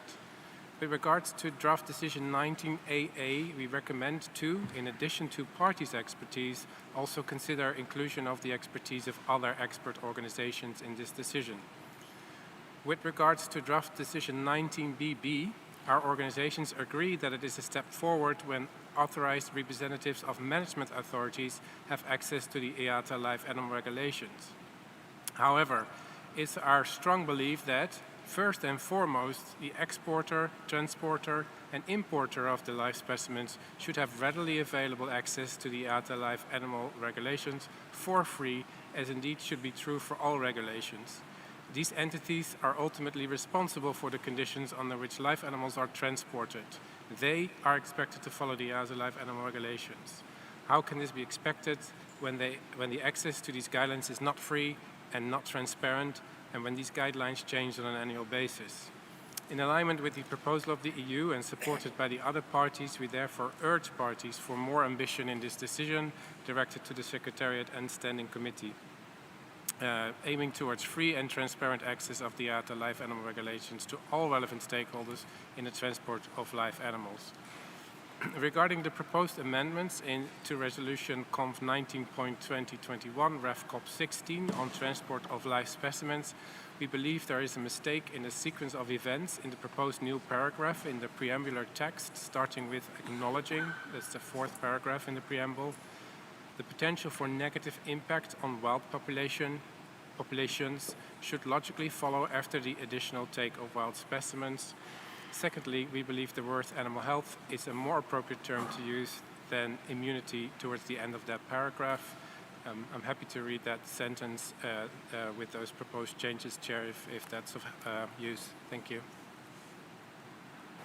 Thank you, Iaza. I think we have captured those. I will take one more observer. So I have Eurogroup for Animals asking for the floor. Eurogroup for Animals. Thank you, Chair. This intervention is made by 20 organisations, and the full list will be provided to the Secretariat. We support the comments of Senegal, Côte d'Ivoire, the EU and other members and other parties. We support the draft decisions in document 52 to convene a workshop to share best practices and are happy with the inclusion of recommendations to make relevant content of the IATA regulations available to CITES authorities free of charge. But we do encourage IATA to consider making the documents available on the online portal to all stakeholders at no cost, as suggested by the EU and supported by Bolivia, Israel, Georgia, Kenya, and others. We also are grateful for the preambular text elucidating the risks associated with stress and mortality during transport. As amply demonstrated in the scientific literature, stress increases the risk of pathogen propagation and transmission between animals and people. As recognized in CoP19 Doc 52, even though ResConf 10.21, RevCop 16, recommends that parties incorporate the transport guidelines into domestic legislation, and ResConf 12.3, RevCop 18, states that permits and certificates for live specimens are also valid if parties comply, are only valid if parties comply with the transport guidelines. Implementation of the transport requirements has been inconsistent. We also note that opportunities were extremely limited for parties and stakeholders to provide input into the recent revision of the CITES non-air transport guidelines. We therefore support the adoption of the proposals in Doc 52, but encourage parties to adopt additional decisions that direct the Standing Committee to establish a transparent and inclusive process for the regular, time-bound review and revision of non-air transport guidelines that will enable input from parties, observers, and relevant experts as required by ResConf 10.21, paragraph E. To also reconstitute a joint Animals and Plants Committee transport working group with a mandate to review guidelines, develop amendments, clarify responsibilities for compliance, and review implementation, giving parties and stakeholders adequate opportunities for input. And finally, to recommend that parties amend their national legislation to require adherence with the guidelines through all stages of transport of live specimens, from capture and collection to final destination. Thank you, Chair. Thank you, Eurogroup. So we'll just take a moment to make sure I've captured everything.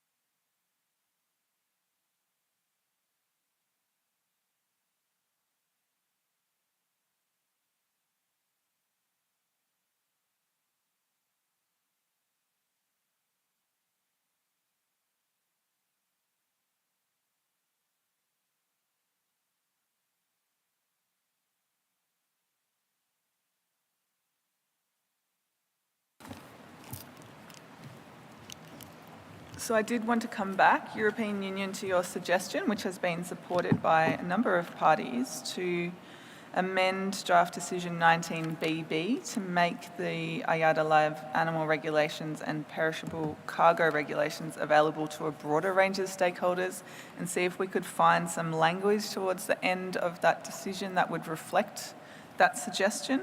EU, do you have a suggestion we could work from?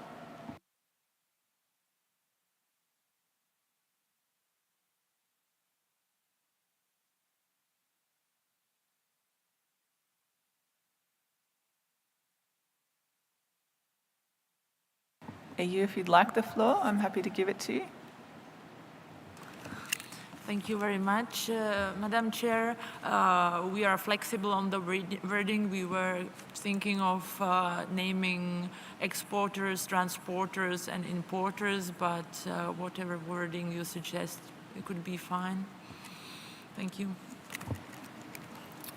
I think we could probably work with that. So perhaps we would say, make available to authorised representatives of management authorities, enforcement authorities, and relevant exporters, transporters, and importers. And then we would carry on with as electronic or hard copies.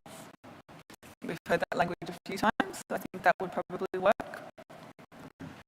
So with that, I'm prepared to sum up our discussions. So it's my conclusion, based on our discussions, that we agreed,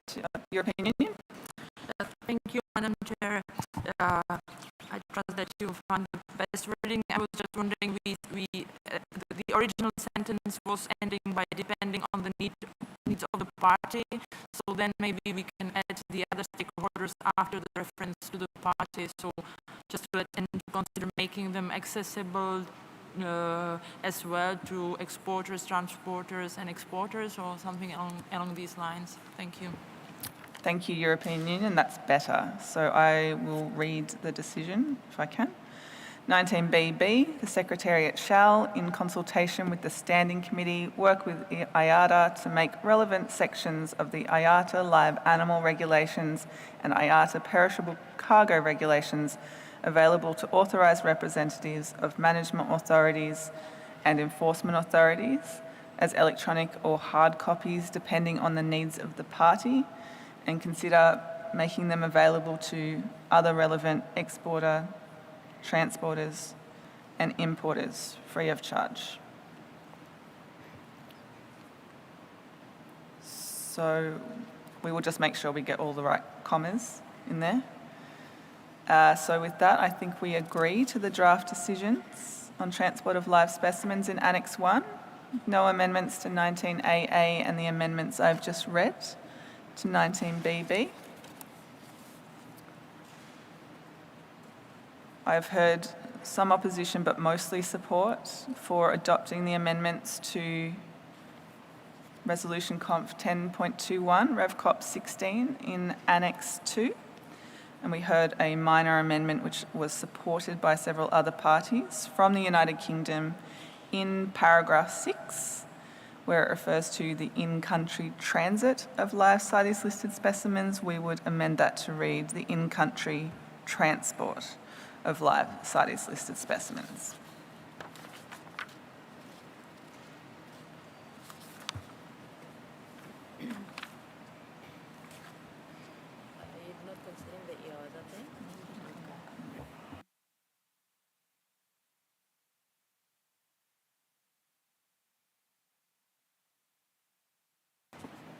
So with that and some other helpful suggestions and comments through our discussions, I think that is our conclusion.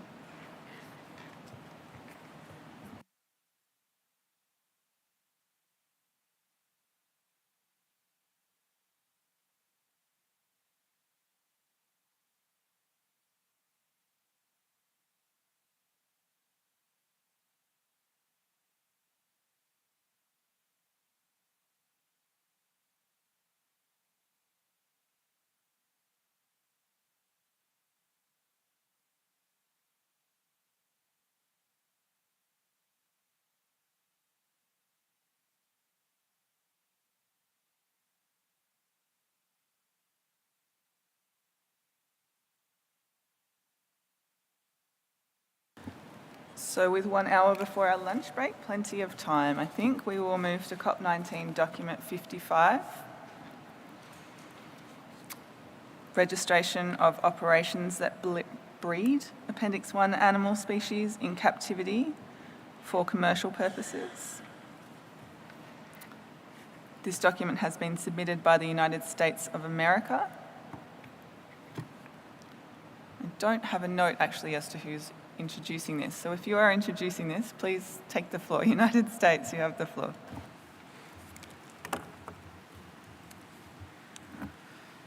Thank you, Madam Chair.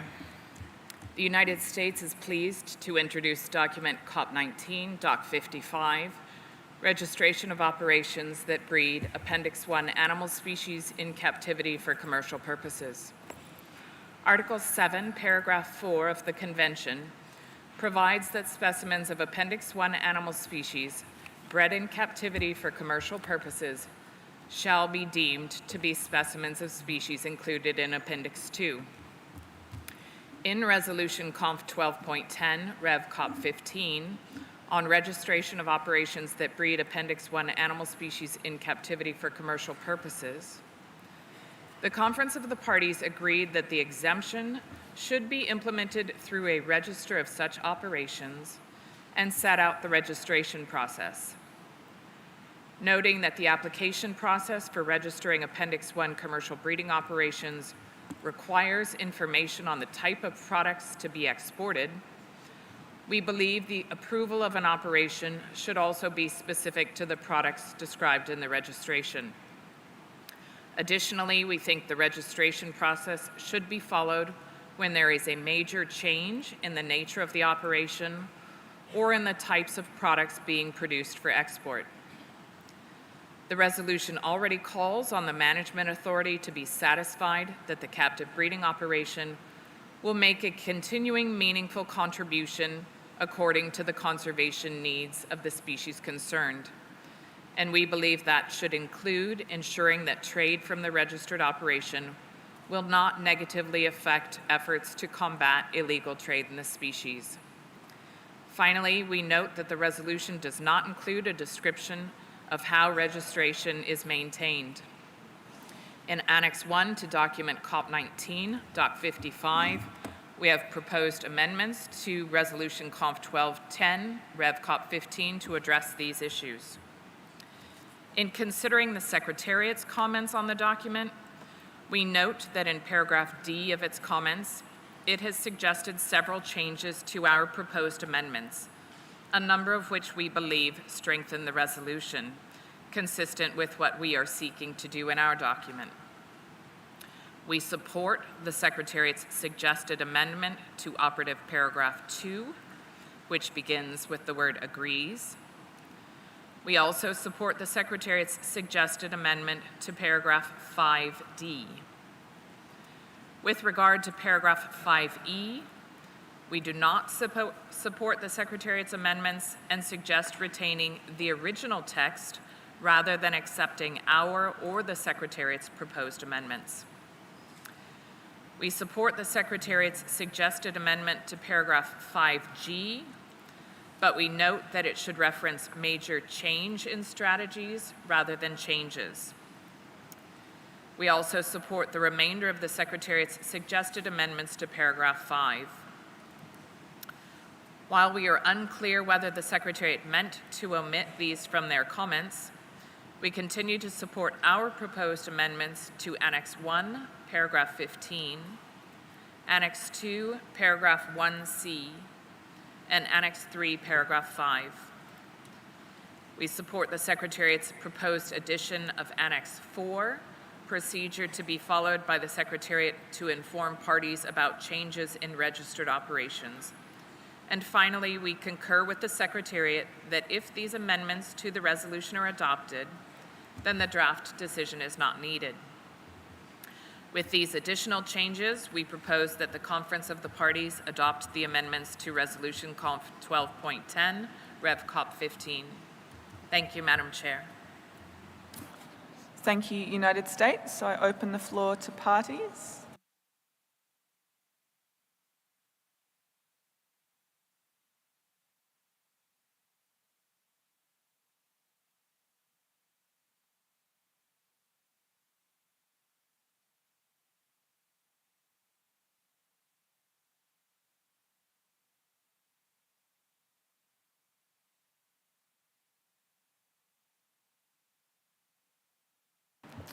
Okay, I have Canada, followed by the European Union. Canada. Thank you, Chair.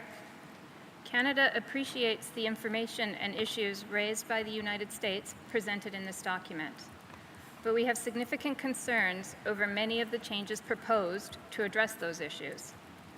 Our concerns are with regards to the introduction of new burdensome processes in the registration system, and on overtaking the careful ongoing discussions in the Standing Committee on the application of the Convention, notably Article 7, paragraphs 4 and 5, to captive-bred specimens. We also do not agree with the approach proposed by the Secretariat, which does not address our concerns. We additionally note the suggested amendments provided by the European Union in their information document. These appear to be aligned with Canada's concerns, but we require more time to consider them carefully. As such, rather than provide our numerous edits and concerns on this complex issue, and recognizing it is difficult to follow the many amendments in this forum, we suggest this issue be given more deliberate consideration intersessionally. we would suggest not adopting any of the changes proposed in COP19 Doc 55. Instead, we would suggest a decision be agreed directing the Standing Committee to consider the issues raised. Shall I provide our proposed decision, Chair? Yes, please, Canada. So our proposed decision would be directed to the Standing Committee. The Standing Committee shall, taking into consideration COP19 Doc 55, review the application of Resolution Conf 1210 on registration of operations that breed Appendix 1 animal species in captivity for commercial purposes for situations where there is a change in the nature of the operation or in the types of products being produced for export, comma, and provide its recommendations to the 20th meeting of the Conference of the Parties. We feel this proposed decision will allow for consideration of the key issues raised in the document with appropriate time. Thank you, Chair. Thank you, Canada. And I would invite parties to reflect upon Canada's suggestion in their interventions. I have a number of parties asking for the floor. I will take European Union. You have the floor. Thank you very much, Chair. The European Union and its member states thank the United States for the preparation of Document 55. We have set out in Information Document 50 why we have concerns on several proposals contained in the document. We have similar concerns with quite a few of the Secretariat's amendments. We do agree with the proposal of Canada that we should discuss these issues in an intersessional working group of the Standing Committee. We would like to draw your attention to Information Document 50 and would suggest that our comments might be useful in that later discussion in the context of the Standing Committee. Chair, if you would like us to discuss the substance of the Document 55 here in Committee 2, I would like to address some of these questions here and later. Thank you very much. Thank you, European Union. I will take a few other speakers and see how we are feeling about the US's proposal and the suggestion from Canada, which I understand you support. So I will take Mauritania and then Mexico. Mauritania. Merci, Madame la Présidente. Par rapport à l'enregistrement, nous apprécions l'enregistrement est un moyen de lutter contre les fraudes. Si on a un bon enregistrement, on aura une très bonne base de données et cet enregistrement permettra de donner une très bonne traçabilité. Donc on peut remonter à tout moment s'il y a un problème ou s'il y a une difficulté quelque part. Bien sûr que je n'ai pas eu le temps de regarder le fond du document, mais la Mauritanie est d'accord pour ce système d'enregistrement des établissements élevant des animaux en captivité. Merci beaucoup. Je vous remercie. Thank you, Mauritania. Mexico. Gracias, señora Presidente. Hemos revisado cuidadosamente el documento presentado por los Estados Unidos, así como las enmiendas propuestas por la Secretaría y la Unión Europea en su documento informativo número 50. México también tiene varias observaciones sobre el documento y las enmiendas propuestas y podríamos apoyar la recomendación de Canadá para que se establezca un grupo de trabajo intersesional para realizarlas. Gracias, señora Presidenta. Thank you, Mexico. I will take Senegal and then Sri Lanka. Senegal, you have the floor. Merci, Madame la Présidente. Le Sénégal voudrait soutenir le document proposé par les États-Unis et l'amendement du Canada. Parce que, Madame, de plus en plus, nous vivons dans nos pays, en tout cas l'Afrique de l'Ouest, la détention arbitraire des animaux dans des élevages qu'on ne comprend pas. L'enregistrement se fait à deux niveaux. D'abord au niveau national. Est-ce que l'élevage en captivité est autorisé? Une fois qu'elle est autorisée au niveau national, on cherche son enregistrement au niveau international au niveau de la CITES. Parce que c'est la seule voie qui permet demain à l'exploitant de pouvoir faire des transactions au niveau international. Mais de plus en plus, il m'est arrivé de constater au Sénégal des animaux qui viennent d'autres pays et qui n'ont pas un amendement, un enregistrement reconnu au niveau international. Ça, c'est des mauvaises pratiques. Je crois qu'on doit être plus regardant dans la détention des animaux et surtout se livrer à des aspirés économiques qui ne remplissent pas les normes. Ça pose problème pour la santé et la survie des animaux. Le Sénégal, donc, joint sa voix à la proposition des États-Unis et l'amendement qui est fait par le Canada. Merci.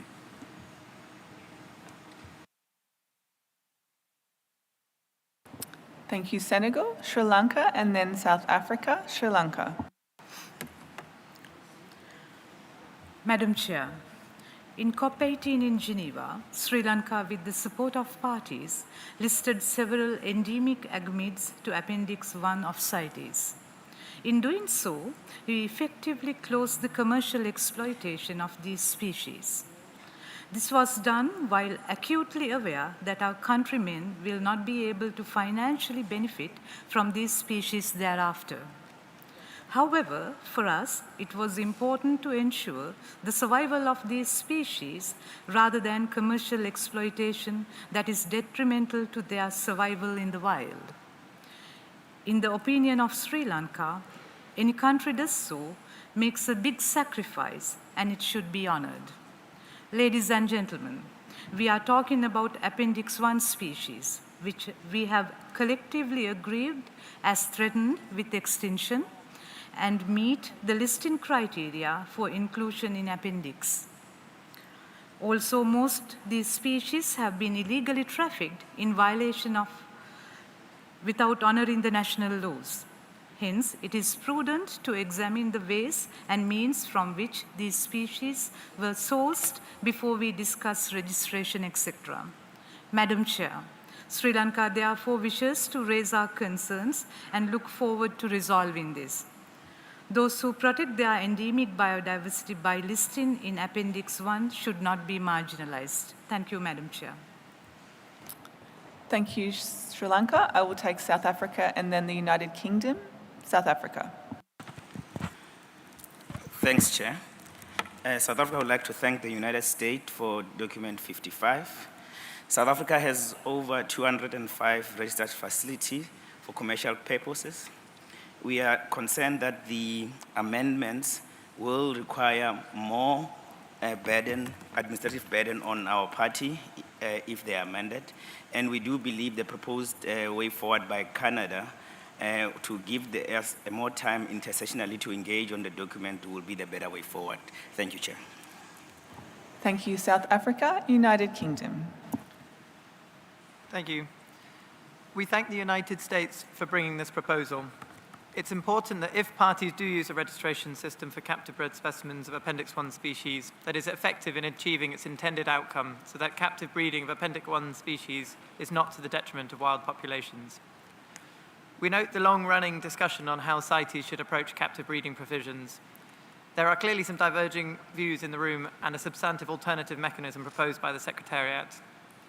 Not to preempt the discussions on other COP19 items that we haven't yet come to, but it seems that amendments to Resolution Conf 1210 might be better dealt with in an intersessional working group with a mandate that includes the various captive breeding aspects under discussion at this COP. That said, the way forward proposed by Canada would be an effective way to continue these discussions intersessionally. Thank you. Thank you, United Kingdom. So I will take just the three parties that have been waiting on my list. The list has been static, so I will take just those three. I will take Botswana, followed by Zimbabwe, and then Israel. Botswana, you have the floor. Thank you, Chair. Botswana acknowledges the submission from the US.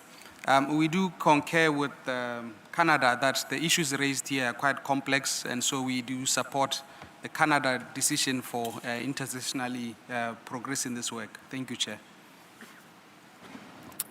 Thank you, Botswana. Zimbabwe. Madam Chair, we thank you once again, and we are very concerned on the provisions entailed therein because of their depth and the scope, which I think we believe as Zimbabwe may not be adequately dealt with in such a situation as this COP. There is need for a more in-depth intersessional group to take these complex views further to a more logical conclusion, and like Canada has proposed. Zimbabwe then suggests that this issue be referred to an intersessional group. Clearly, more time is needed to study the document and fully understand the motivation behind the document. As Zimbabwe, we have not heard significant problems with the current arrangements of inbreeding, and we submit that an intersessional group will best deal with the matter. Thank you. Thank you, Zimbabwe. Israel, you have the floor. Thank you, Chair. Parties have had 5 months to study this document. The urgency that we hear in the room today seems a bit misplaced. Pardon me. Postponement to COP20 risks a 3-year lapse during which certain irregularities or abuses may occur. Therefore, we support the adoption of the U.S. proposal at this COP. That said, we have no objection to an intersessional working group going beyond this to look into the complex matters that are entailed with this, but we think something should be done right now and then follow on with suggestions of an intersessional group. Thank you, Chair. Thank you, Israel. So I will come back to the United States. I think that you have heard, like I have heard, general support and interest in the matters that you've raised, but overall, primarily interest in having an intersessional process as proposed by Canada in the decision that they introduced. So United States, would you like to reflect upon our discussions? United States, you have the floor. Thank you, Madam Chair. We appreciate the perspectives and information that's been shared in the various interventions. Like Senegal and Israel, we think that there would be merit in adopting the amendments as we've laid out in our document as amended by the Secretariat's comments that we noted in our introduction, and also adopting Canada's suggestion for a draft decision to consider these issues and additional refinements during the next intersessional period. Like Israel, we believe that the time is ripe for adopting amendments to this resolution, which has not been revised since COP15. And we note that, as Sri Lanka pointed out, we are discussing commercial trade in Appendix 1 species, and so therefore we think that this is a very serious issue that merits careful consideration and oversight. Thank you, Madam Chair. Thank you, United States.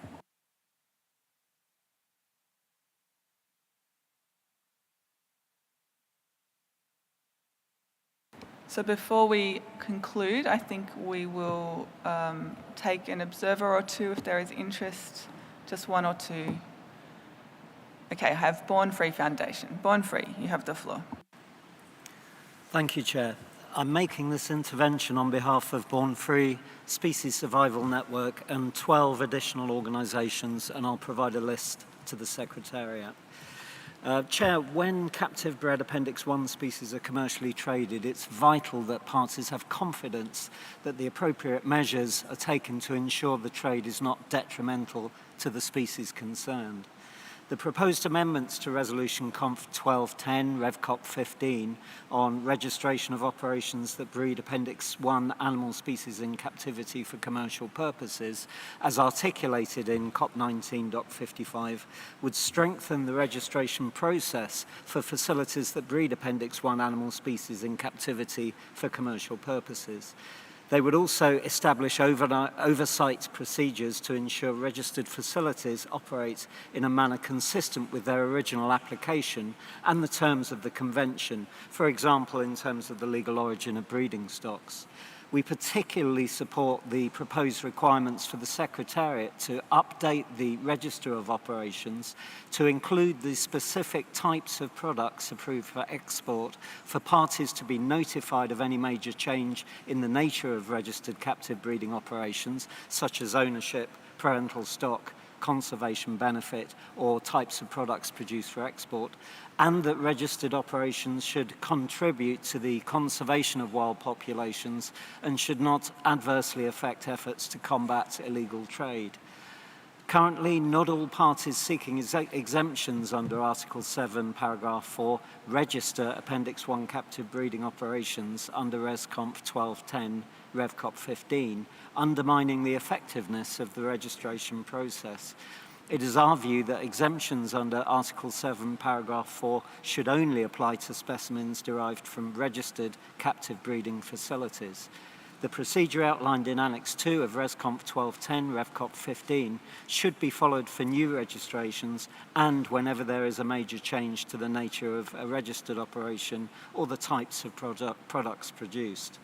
Should an intersessional working group be struck to further discuss this issue, we would be very keen to participate. Thank you, Chair.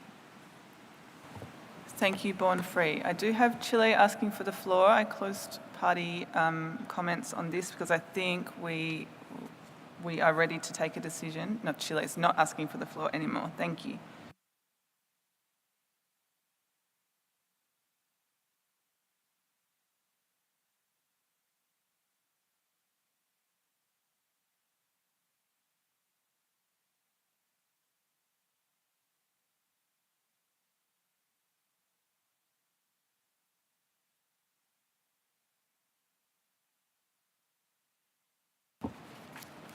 United States.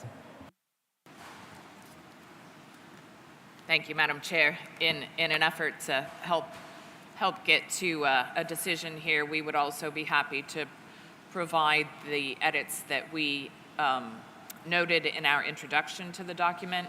We'd be happy to put those in a CALM document, as well as include the draft decision suggested by Canada, so that it would be easier for the parties and observers to consider. Thank you, Madam Chair. Thank you, United States, for that offer. It is, however, my conclusion based on our discussions that there is interest in your proposal, but not sufficient support at this point to adopt the amendments that you propose, to agree the amendments that you propose in your document. I have heard some support, but primarily some concern about the scope, extent, and some of the content of some of the amendments. And so it's my conclusion based on our discussions that the preference of the committee is to take the approach proposed by Canada, supported by quite some number of parties, to instead take an intersessional process and make a direction to the Standing Committee to consider this matter. I think I have Canada's decision, so I will read that now. So, directed to the Standing Committee. The Standing Committee shall, taking into consideration CoP19 Document 55, review the application of Resolution Conf 1210, RevCop 15 on registration of operations that breed Appendix 1 animal species in captivity for commercial purposes, for situations where there is a change in the nature of the operation or in the types of products being produced for export, and provide its recommendations to the 20th meeting of the Conference of the Parties. I'm getting thumbs up from Canada, I got that correct. United States. Thank you, Madam Chair. Apologies for taking the mic again. We have a bit of a question about what the review the review of situations where there has been a change in the nature of the operation or the types of products produced for export, what that would entail. So I think our preference would be that the draft decision would read, the Standing Committee shall, taking into consideration document CoP19, Doc 55, review the application of Res Conf 1210 and provide its recommendations for the 20th meeting of the Conference of the Parties, rather than specifically calling out change in the nature of operation or the types of products being produced. Thank you, Madam Chair. Thank you, United States. I think we could probably live with a slightly more general decision. Just looking to Canada as the author of the decision. Canada. Thank you, Chair, and thank you, United States. Canada chose to take this language directly from COP19 Doc 55, as that appeared to be, in our read of the document, the key issues in the resolution, or the key situations for which the resolution's application needed some guidance. So this is why we included those particular elements in the decision, in order to be able to provide some precision and focus the discussions. However, Chair, I am, of course, willing to go with the broader view if that is the view of the committee. Thank you, Chair. Thank you, Canada. So we have a proposal based on Canada's draft decision with a proposed amendment from the United States. I will take opposition to the proposal by the United States for a more general decision that would just refer the matter to the Standing Committee, taking into account the document, review the application of the resolution, and provide its recommendations to the 20th meeting of the Conference of the Parties. Chile, you're asking for the floor. Chile. Gracias, señora presidenta. Nosotros apoyamos la opción ofrecida por Estados Unidos frente a la propuesta de Canadá y quisiéramos solicitar que siempre en este caso se hable de especímenes y no productos. Gracias. Thank you, Chile. We can accommodate that.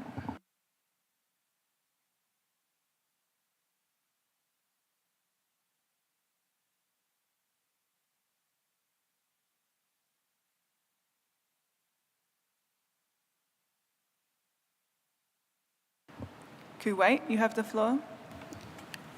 Thank you, Chair.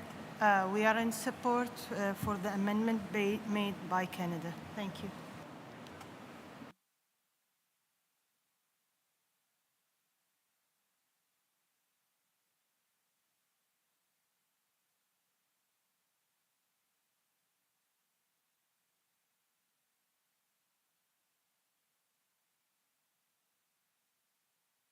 I will need parties to give me some guidance here as to whether you prefer the more precise approach. Canada has articulated that they've tried to pick up some of the more specific matters that they believe are raised in the US's document versus the US's proposal for a more general approach.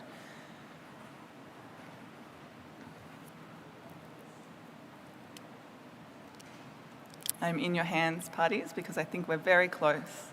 Okay, thank you, parties. I have the European Union and then Mexico. European Union. Thank you very much. Even though I have to admit that I don't have a very strong preference, I still think it's beneficial to go for the narrower option proposed by Canada. We still have document 53 with a lot of issues, and maybe we can have this discussion we are having today on document 55 a little bit apart from the other issues. So that's why we would rather support the narrower description of the mandate at this point. Thank you.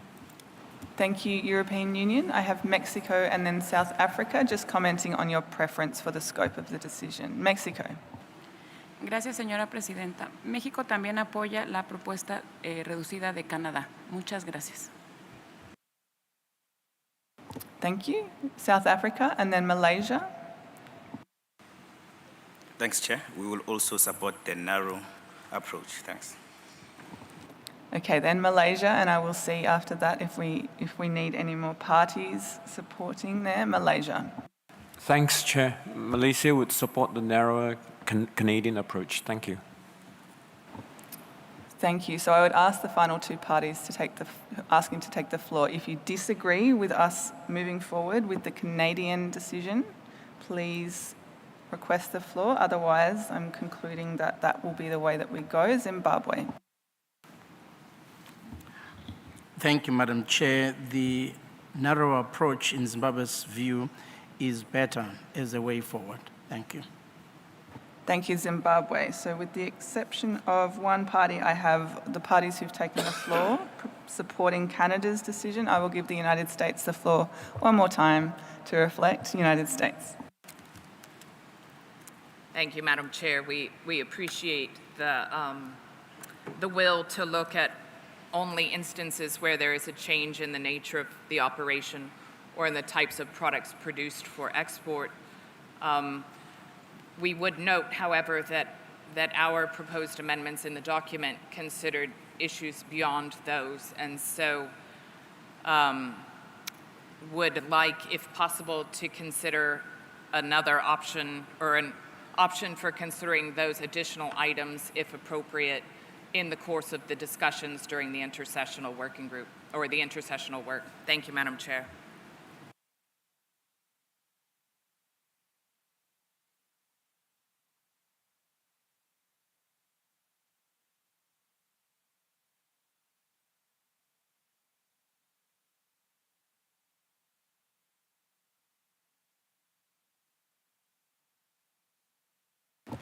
In an effort to address the US's suggestion, we could add and other matters raised in CoP19 document 55 as appropriate.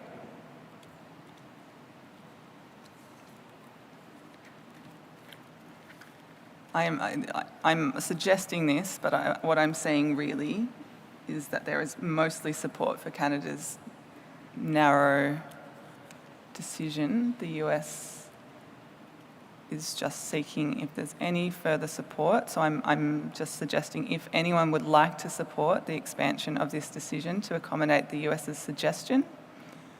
Israel? Yes, Chair, we support it. Thank you. Thank you. I will take Canada and then Sri Lanka. We're going to keep this brief though so we can move on. Canada. Canada is happy to take on the chair's suggestion. Thank you, Canada. So I think we have a way forward, but I will take Sri Lanka, who's the last party that I said could speak. Sri Lanka. Sri Lanka also supports it. Thank you, Madam Okay, Chair. so I think we have a decision. So we will thank the United States for their document, and I will also acknowledge the interest from the parties in continuing to discuss this matter. We will not adopt the proposed amendments in CoP19 document 55, but we will agree to the direction to the Standing Committee, which would read, the Standing Committee shall, taking into consideration CoP19 document 55, review the application of Resolution Comp 12.10 Rev Cop 15 on registration of operations that breed Appendix 1 animal species in captivity for commercial purposes, for situations where there is a change in the nature of the operation or in the types of specimens being produced for export, and any other matters raised in the document as appropriate, and provide its recommendations to the 20th meeting of the Conference of the Parties. That is my conclusion. Thank you everyone for the constructive discussion.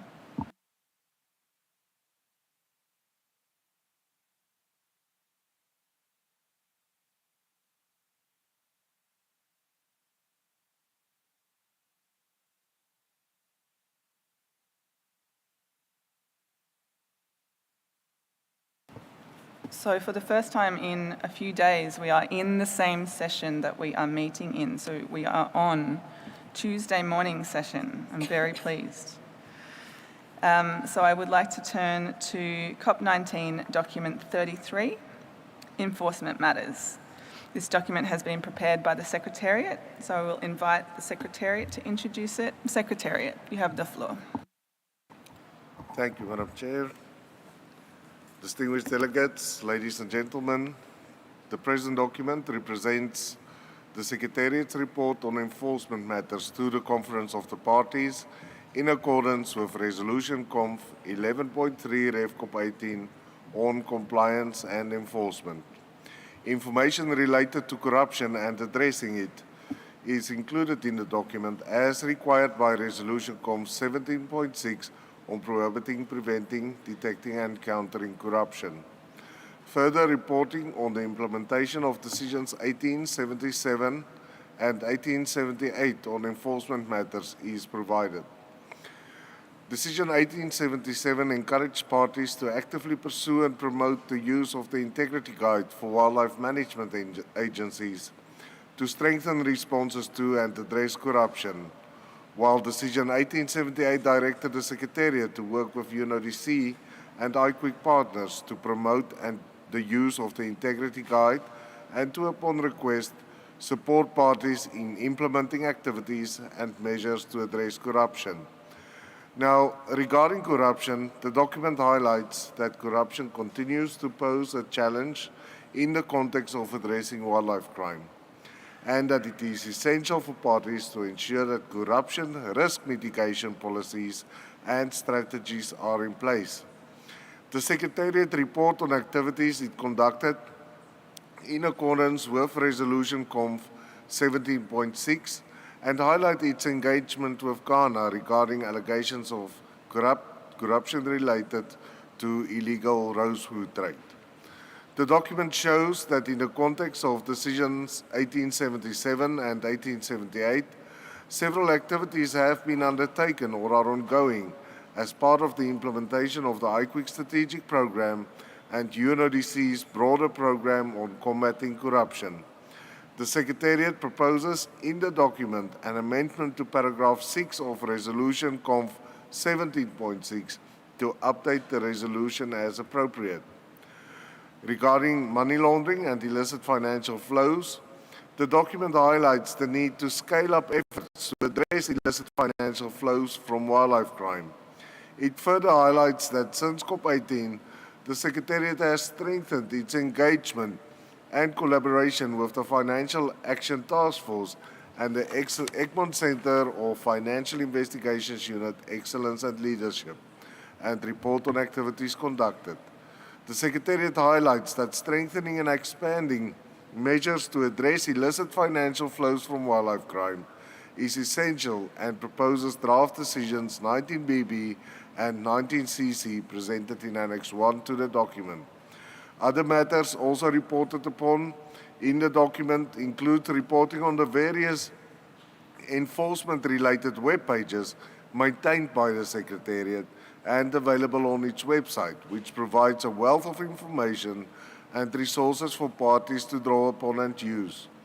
It further highlights the need to use forensic applications to the fullest extent possible to combat wildlife crime and provides information on the updating of the directory of laboratories that conduct wildlife forensic testing available on the Wildlife Forensic webpage maintained by the Secretariat.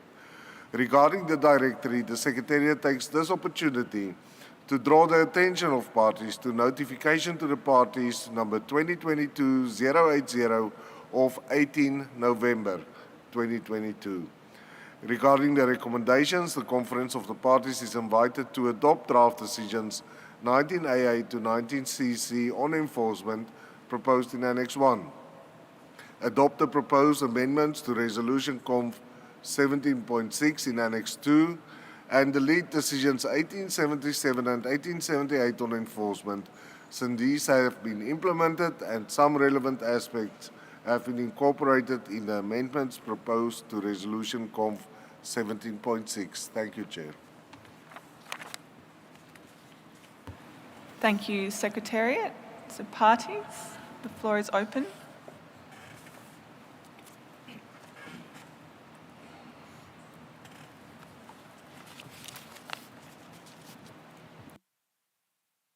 I will take the European Union, followed by Tanzania. European Union. Thank you, Madam Chair. The EU and its member states would like to thank the Secretariat for preparation of this document. We support its recommendations while stressing the importance of continuing to promote active enforcement of the Convention both at national and international level, which relies above all on sufficient capacity of enforcement institutions and on the specializations of their units. Furthermore, we would like to stress the importance of addressing the financial flows emanating from the illegal wildlife trade. The EU would also like to encourage all parties to share their experience and all best practices in law enforcement. Thank you, Madam Chair. Thank you, European Union, Tanzania, and then Singapore. Tanzania. Thank you, Madam Chair, for giving Tanzania the floor. Madam Chair, corruption and money laundering continue to undermine efforts to combat poaching and illegal wildlife trade. Corruption occurs in different levels within the supply chain, and measures and activity to prevent and combat corruption associated with wildlife crime should be reflected in different levels that it exists.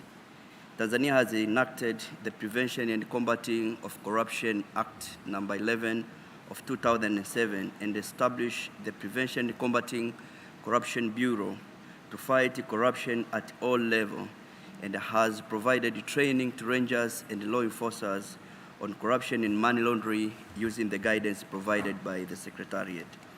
Tanzania commends effort by the Secretariat to engage various fora to facilitate cooperation and engagement between CITES, the United Nations Convention Against Corruption, and the United Nations Convention Against Transnational Organized Crime as required in the resolution CONF 17.6. Recognizing that wildlife crime is serious transnational organized crime and the strengthened international collaboration and coordination in fighting against wildlife crime is essential, Tanzania supports the proposed draft decision 19AA to 19CC on enforcement contained in Annex 1 of the present document, and further support the adoption of the amendment of the resolution COM 17.6 and the deletion of the decision 18.77 to 18.78 as the intent behind is good. I submit you. Thank you, Tanzania. I have Singapore and then South Africa. Singapore, you have the floor. Thank you, Madam Chair. We thank the Secretariat for this comprehensive document. Singapore would like to update on our efforts for this. We take a zero-tolerance stance on the illegal trade in wildlife. Singapore is committed to doing our part, and we work closely with CITES, UNODC, Interpol, and foreign law enforcement agencies. In 2021, Singapore received a United Nations Asia Environmental Enforcement Award. Together with the People's Republic of China, Singapore had jointly conducted a controlled delivery operation for an elephant ivory ornament. The buyer and seller of the ornament are currently assisting with investigations. In August 2021, Singapore unveiled a new canine unit to help improve our ability to detect and enforce against illegal wildlife and wildlife products passing through our borders. In the same month, Singapore also opened our first Center for Wildlife Forensics, which is included in the Directory of Wildlife Forensics Laboratories under CITES. Our joint study published in Nature Human Behavior with Professor Samuel Wazer from the University of Washington found that the majority of large ivory seizures made globally over the past decade came from repeated poaching at the same locations and even from the same family of elephants. Such insights can help us better understand the patterns and networks of illegal wildlife trade. In addition, we have strengthened our domestic laws in consultation with key stakeholders, including academic experts, NGOs, industry associations, and traders. One of the key amendments is stiffer penalties for illegal trade in species protected under CITES. The new maximum fine for an individual is up to $100,000 per CITES Appendix 1 specimen, and the new maximum imprisonment term is for 6 years. For corporate offenders, for Appendix 1 species species, the maximum fine is up to $200,000 per specimen, not exceeding an aggregate of $1 million or the market value of all specimens, whichever is higher. And the maximum imprisonment term is 8 years. Singapore is also taking active steps to investigate and target illicit financial flows associated to illegal wildlife trade cases. It is an offense in Singapore under the Corruption, Drug Trafficking, and Other Serious Crimes Confiscation of Benefits Act, or the CDSA, to launder proceeds of illegal wildlife trade offences. The Commercial Affairs Department of the Singapore Police Force works with the National Parks Board, which is the CITES Management Authority, to look into possible money laundering activities. In conclusion, Singapore remains firmly committed to combat the illegal trade in wildlife. Thank you. Thank you, Singapore. I have South Africa, and then I will take Zimbabwe. South Africa. Thank you, Chair. South Africa would like to thank the Secretariat for their comprehensive report, and we support the recommendations in paragraph 35A to C of COP19 Doc 33. Thank you. Thank you, South Africa, Zimbabwe, and then Niger, Zimbabwe. Madam Chair, thank you. We wish, as Zimbabwe, to commend the Secretariat for addressing the issue of corruption so robustly, particularly money laundering. We fully support the adoption of draft decisions 19AA to 19CC in Annex 1 of this document. We also support adoption of amendments to Resolution 17.6 in Annex 2. Zimbabwe, for lack of doubt, has since widened the ranger training curriculum in its jurisdiction to include identification of wildlife-related financial crimes and cyber crimes, and continues to develop it. Zimbabwe's various law enforcement agencies are working together to combat the wildlife crimes in general.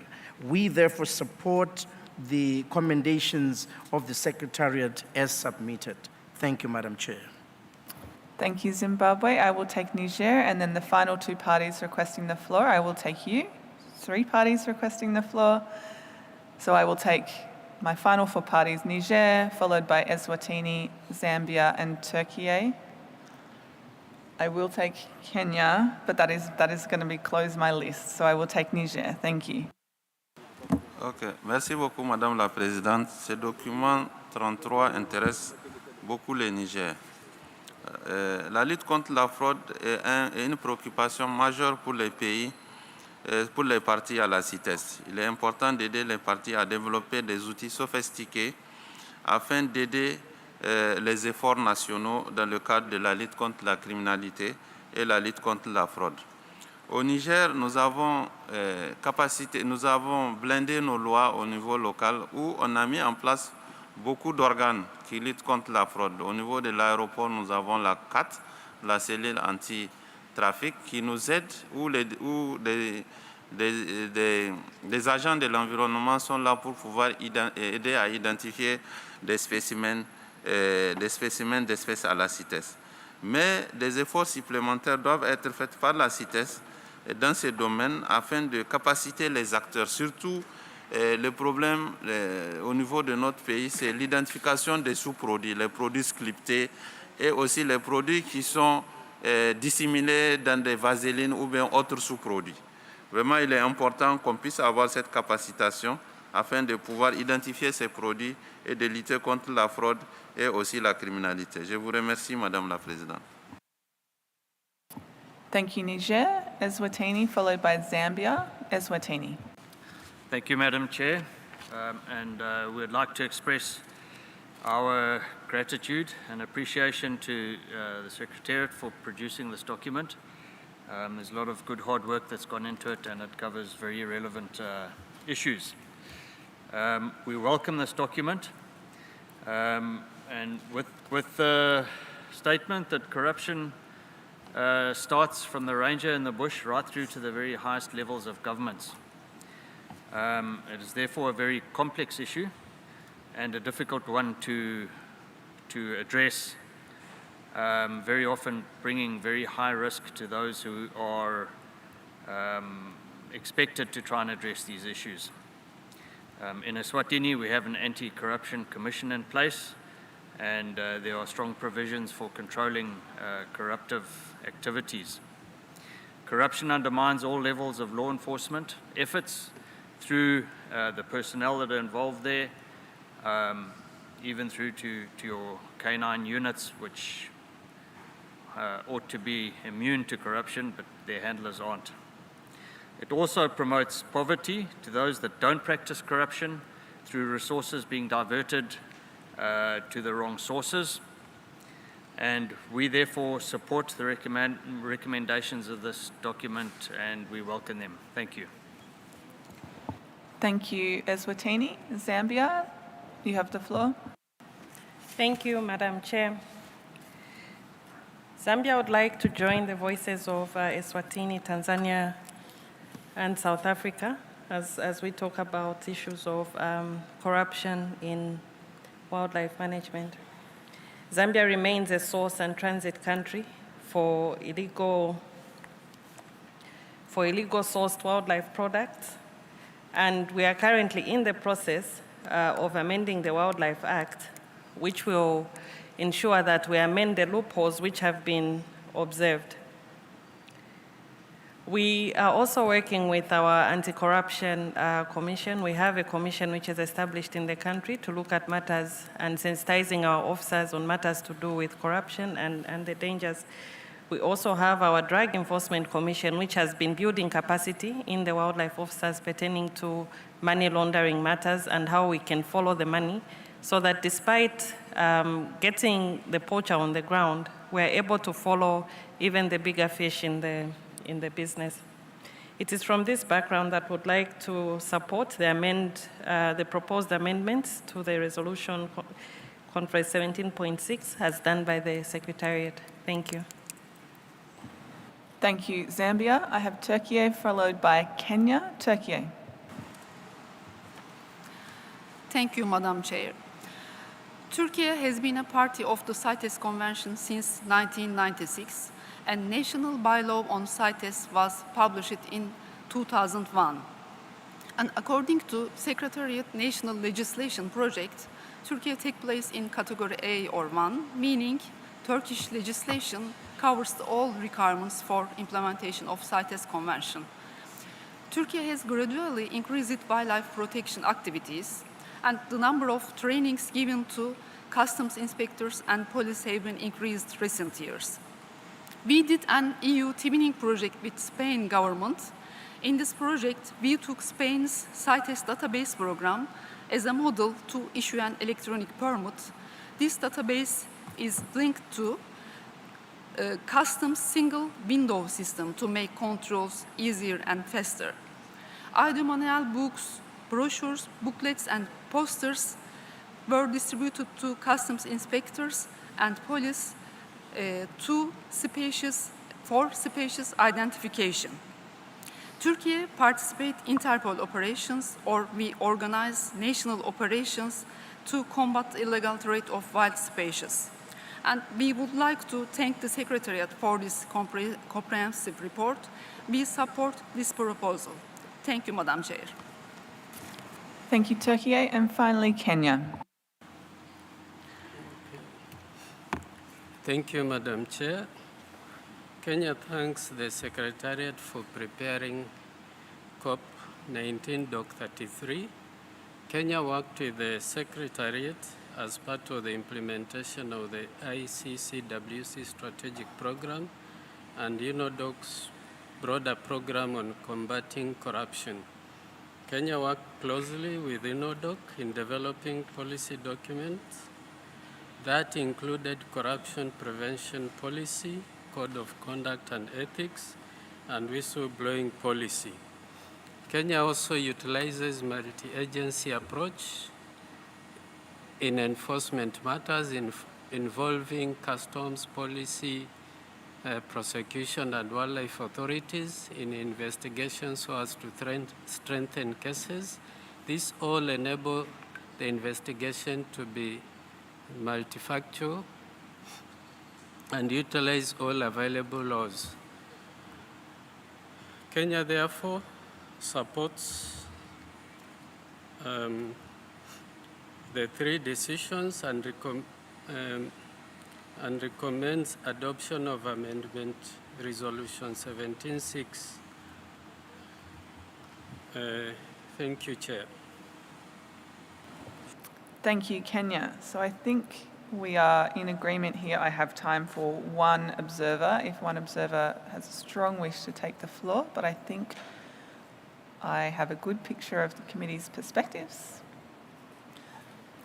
So not seeing any observers asking for the floor, I'd propose to sum up that the committee agrees to the draft decisions 19AA to 19CC on enforcement in Annex 1, that we agree to the amendments to Resolution Conf 17.6 on prohibiting, preventing, detecting and countering corruption, which facilitates activities conducted in violation of the Convention contained in Annex 2, and that we agree to delete decisions 18.77 and 18.78 as they have either been implemented or incorporated into the amendments proposed to Resolution Comp 17.6. So that does bring us to almost lunchtime. I would like to remind everyone that after lunch, I have proposed that we will take Committee 2 Com Doc 3 on the Action Plan on Gender-Related Matters,